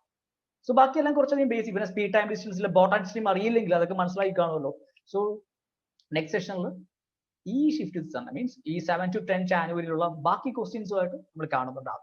സോ എന്തായാലും എന്തെങ്കിലും ഡൗട്ട്സ് ഉണ്ടെങ്കിൽ തീർച്ചയായും നിങ്ങൾ ചോദിക്കാൻ മടിക്കരുത്. നിങ്ങൾ കാണുന്നവർ കുറച്ച് പേര് ആരൊക്കെ കണ്ടാലും എന്തൊക്കെ ഡൗട്ട് ഉണ്ടെങ്കിലും ചോദിക്കുക. നേരത്തെ സെഷനിൽ കുറച്ച് പേര് ഡൗട്ട്സ് ചോദിച്ചൊക്കെ ക്ലിയർ ചെയ്ത് കൊടുക്കാൻ പറ്റും എന്റെ വിശ്വാസം. സോ എല്ലാ ക്വസ്റ്റ്യൻസ് നോട്ട് ചെയ്യുക. ഇനി വരുന്ന NTPC എക്സാം എഴുതാൻ പോകുന്ന സംബന്ധിച്ച് ഇതേ ക്വസ്റ്റ്യൻ വരുമെന്നല്ല, പക്ഷേ ഏതൊക്കെ മോഡൽ വരുന്നു, ഇതിന് റിപ്പീറ്റ് ചെയ്തെങ്കിലും ഇതേ മോഡൽ വന്നാൽ എഴുതാൻ സാധിക്കുമല്ലോ. സോ ഏതൊക്കെ രീതിയിലുള്ള ട്രിക്സ് ഉപയോഗിക്കണം ഇതെല്ലാം മനസ്സിലാക്കാൻ സാധിക്കും. സോ അങ്ങനെയെങ്കിൽ നെക്സ്റ്റ് സെഷനിൽ കാണുന്നവരിക്കും എല്ലാവർക്കും bye bye, happy learning. So next സെഷനിൽ ഇതിന്റെ ബാക്കി ക്വസ്റ്റ്യൻസ് സെപ്പറേറ്റ് ആയിട്ട് നമുക്ക് കാണാം.